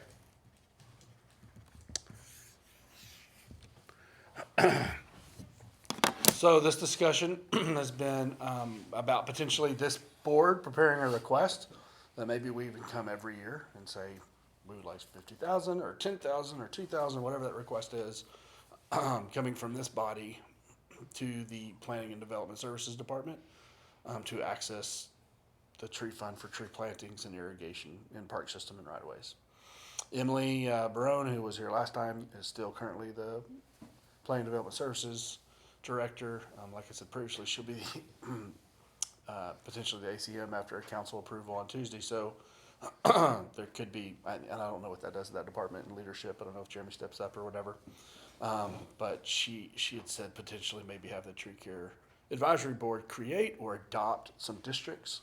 So when Amazon money comes in, it's more palatable for them that their 1,000 trees are planted in that district. They don't go over to the lake, or they don't go to Vine Creek or something where developers are like, well, why'd my money go to that part of town, right? So creating some sort of districts, or using the districts that they potentially even have, I think in their Aspire plan, she had some districts, right?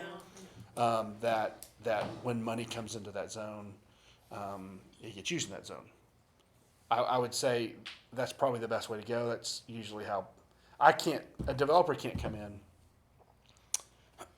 in far east Pflugerville and I take that money and go use it in West Pflugerville. I'm not allowed to do that. I'm supposed to use it where that money would be impacted by the development. So probably a good model to follow. The only thing that stinks about that model, being very upfront about it is, or the only thing that limits that model is if new development doesn't happen in a zone, new trees aren't being planted in that zone. At least not from that fund. You know, now maybe we're doing our Arbor Day stuff there, or we're fundraising somewhere else, but you know, if there's not a new development happening in this zone, there will be no tree funds available in that zone to use to replant that zone. So just, Can we say half of all funds? At least half of all funds? or you could say a neighboring zone. So you could say that zone or a neighboring zone. So if that zone touches two other zones, you're allowed to use, yeah, something like that. You could potentially ask that. And I get it. If I was a developer and you know, not saying developers don't care about the city, but they definitely care about their development more so than probably another part of town. And I wouldn't want to see my 1,000 trees go to a different part of town necessarily. You know, if I got to pay for them, I'd rather them happen in my area somewhere. So I get that. I think you just need to be real careful with the zones you create.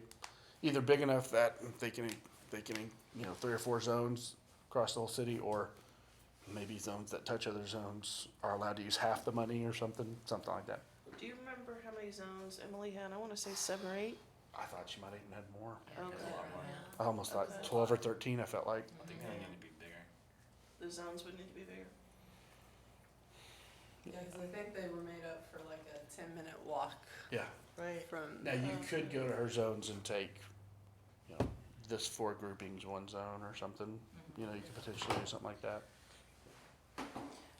I like that idea of utilizing the work they've already done and then, you know, grouping it in, like, these neighborhoods will be in zone 1, these neighborhood, or, you know, these, what'd you call them, districts will be in zone 2.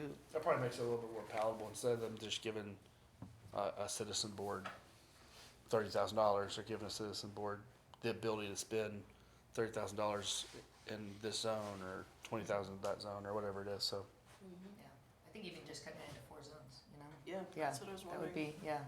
And, you know, I don't know if you want to bring that one back just next month, and you'll have a recommendation on what those zones look like. I don't want to be the one setting the zones for y'all. I think it's important for y'all to have some sort of say in that, you know? But I don't have them in front of me. Okay, any other commentary on that? I can still get to the previous, her PowerPoint was in the previous session, right? The one I tried to pull up earlier? I guess I could, see if I can, do y'all want me to do that? Sure. Yeah, no? Do y'all want to look at the other one? No? No?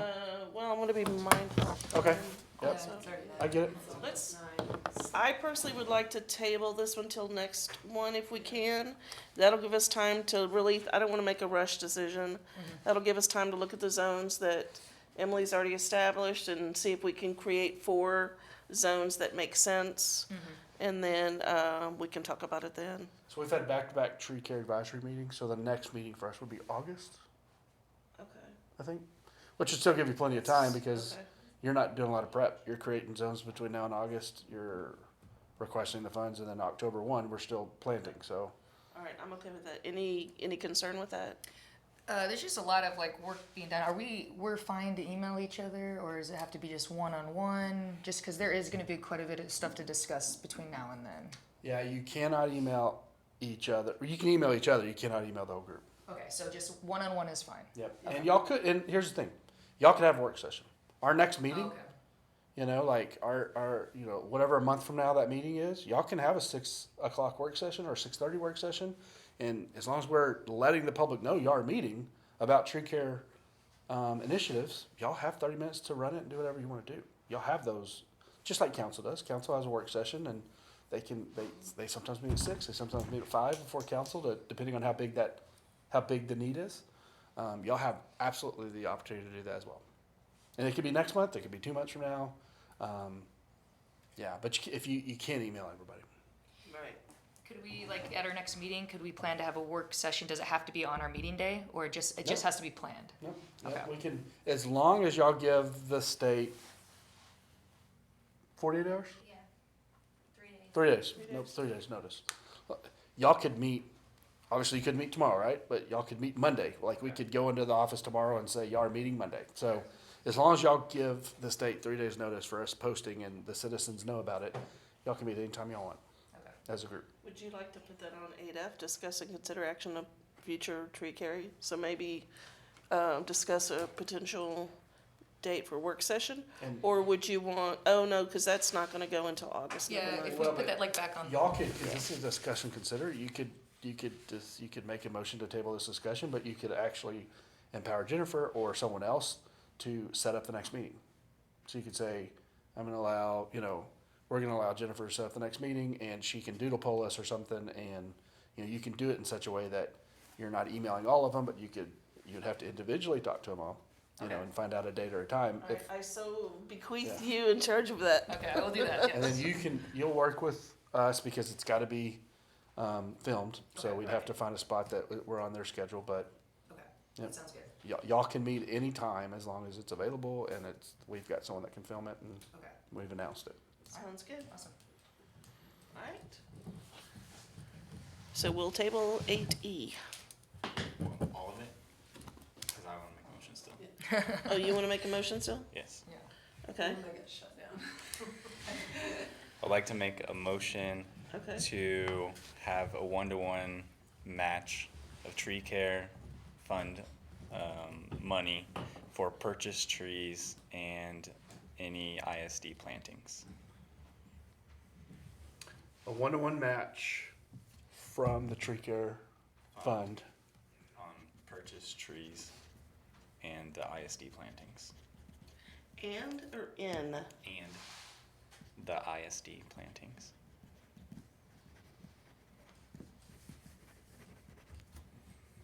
I'll second that.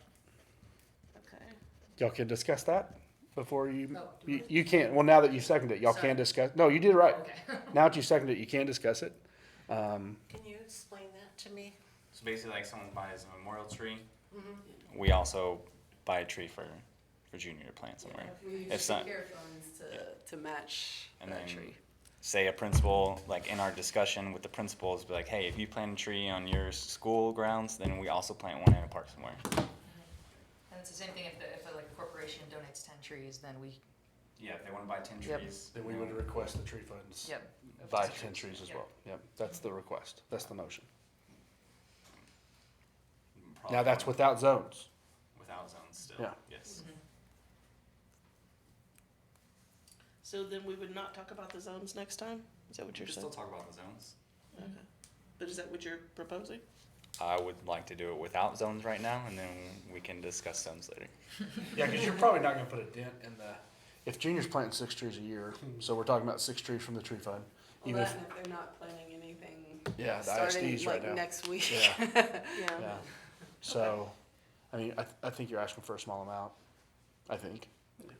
All right, any other discussion? We have a, Then all of a sudden, 100 memorial trees. a motion and a second. Yeah.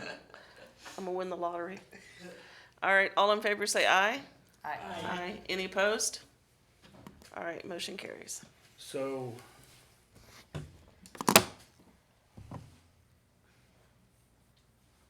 It's coming from this body to Emily.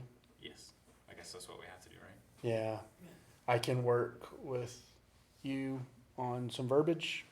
Okay. I don't know how y'all review it, unless y'all wait a month, or you do it at Jennifer's meeting, or you email each of them individually the verbiage I've gotten you, and you get a yay or nay on it, and then once you have it, I'll let you send it to Emily. Okay, I think that's probably the only way to do it, okay, where it's coming from y'all, but you've had help with whatever you need on it. okay. Okay. That'll work. I guess, can I make a second one? Pending your say on this, but like since we're going to be doing the tree trimming and cuttings right, I guess now, if you need more money for that, could we get that from the tree care fund? Are you talking about the 100,000? Yes. Oh. So what's the ask? Is the ask the delta? If I find out 100,000 gets me 300 trees, but I have 3,000 trees, are you asking for? No. The delta? I mean, Okay. There's also a limit, Yeah. but is that something that you would even want? Like, so you said 100,000 is not going to really get you everything that you wanted. Yeah, I so- don't know. I don't know if they're going to come out and use. We feel 100,000. They're going to take the evaluation that we've given them, and they're going to be able to plant. I think they're going to be able to plant 300 trees with the 100,000. The thing is, most of those trees were just in the Highland Park section. So when you look at all over, I might have 3,000 trees that need to be replaced, and I wasn't probably going to try to do them all year one just because we couldn't afford it. But you're right. If the tree fund has some money and they would like to support it, I guess they could. You know what I could do? I could just ask. I could offline it to Emily and I could report that back to y'all next time. And then it could even come from just your regular park meeting. You know what I mean? Like I could give it as an update in next month's Parks Commission meeting, and then at the end of that meeting, you could request you could make I guess you'd have to then make a motion or a line item to vote on it, not May, but June. But once again, we're not gonna use any of that money before now and then, so. If Oh, you so want, you're not taking out any trees right now? No. No, it'd be in the. It'll be October 1. Yeah. We don't have the funds right now. For the 100,000? Yeah. And We've that won't be- requested the funds. The funds will come in October 1. First of all, That's if council. yeah. they And first of all, we were told to go through the summer by the Right. Forestry Service. So we would have had to go through Okay, so July. we're still waiting on that. Yeah. Okay, then yeah, I'm fine with Okay. taking that portion. Sorry, I have one more question. Do we need to, so if we decided on our tree challenge, do we have to request those funds for the 100 trees or the 200 trees? I know We're we, not planting any of them. not but until yes, later, but yeah. I mean, I would prefer to know if we have to request it now or rather Yeah, than we request it didn't, in we didn't say August. that those 100 trees were going to necessarily come from the fund when we were talking about it, did we? We were just talking about 100 trees, Yeah, 200 trees. it was very generic. Yeah. I mean, I think they should come from the fund, so then they're guaranteed. Right. Yeah. Approval for up to 100 trees. Well, I was thinking 100 10-plus gallon trees and 100 saplings, get enough funding for that 200 trees, and then obviously if we get any, Yeah, then this would be the time to do that during the use of this funding. You would request yeah. using the tree fund to supplement Do you only want 10 gallon? Because what you were saying, 30 gallons? your 10 item plus. A, B, Well, or 8B. This About would be a request at to least that support size. item AB, Okay. fund AB, Okay. 8B, sorry. So I can do that? This would definitely be the time. Okay, so I would like to set a motion to request funding for item 8B, to get enough funding from the tree fund to fund or to buy 100 10-plus gallon trees and 100 saplings. That's the recommendation. You got it, Stephanie? Okay. Need a motion and any discussion, or you can vote. And this is for the upcoming. For the upcoming tree challenge. Yes. And if there's not a motion, it dies. I mean, not a second, it dies. Okay. So you have to have someone second you. Second. All right, we have a motion and a second. All in favor, say aye. Aye. Aye. Any opposed? All right, motion carries. All right, It's like a request for approval, like we can still wait to spend it, so you're not just like taking care of trees over the summer. Yeah. It's all Okay. good. I'm ready, guys. I'm ready. He's I am sleeping ready. now. All right, so 8F, discuss and consider action to place items on the future tree care advisory meeting agendas, which will be in August. The next one's in August. I would like to hammer down our planting dates. Okay. That would be, Okay, what was the, I'm still writing action items. Is that Arbor Day programming? Oh, so we're here. We're here. Yeah, Okay, so this would be for August. August meeting, you would be requesting to review. to get dates that we want to do the planting. For the Arbor arbor. Day. Yes.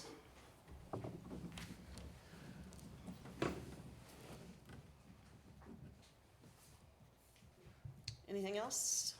I would like to do, or see what is available for the public for, I guess, for Uri, winter storm.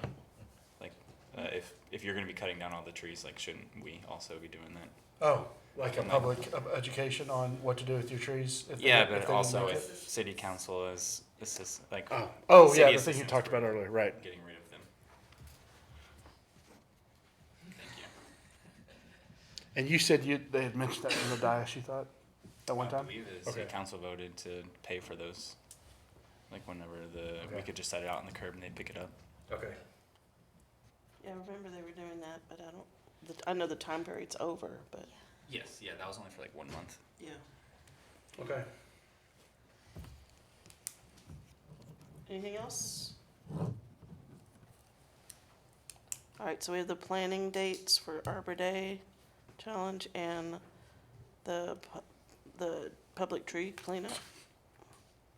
Question? And talk about usage of tree care funding for the, Replacement. yes, city replacement. All right, do sorry, we have say a that. motion for those three What things? was the third thing? The usage for tree care? Yeah, like, so you have the 100,000 Mm-hmm. potentially. Yeah. I guess we'd look at that and see if you needed extra. Oh, But yeah, I'll yeah. have the ability to discuss Yeah. and consider right there. All right, do we have a motion for all three of those items? So moved. Second? I'll second. All right, all in favor say aye. Aye. Any opposed? All right, motion carries. All right, number 9, adjourn. Do we have a motion to adjourn? Motion to adjourn. All right, second? All right, all in favor say amen. Amen. Aye. All right, any opposed? All right, thank you, everyone. 9/11? Thank you, guys. Adjourn? 9. Yes. Okay.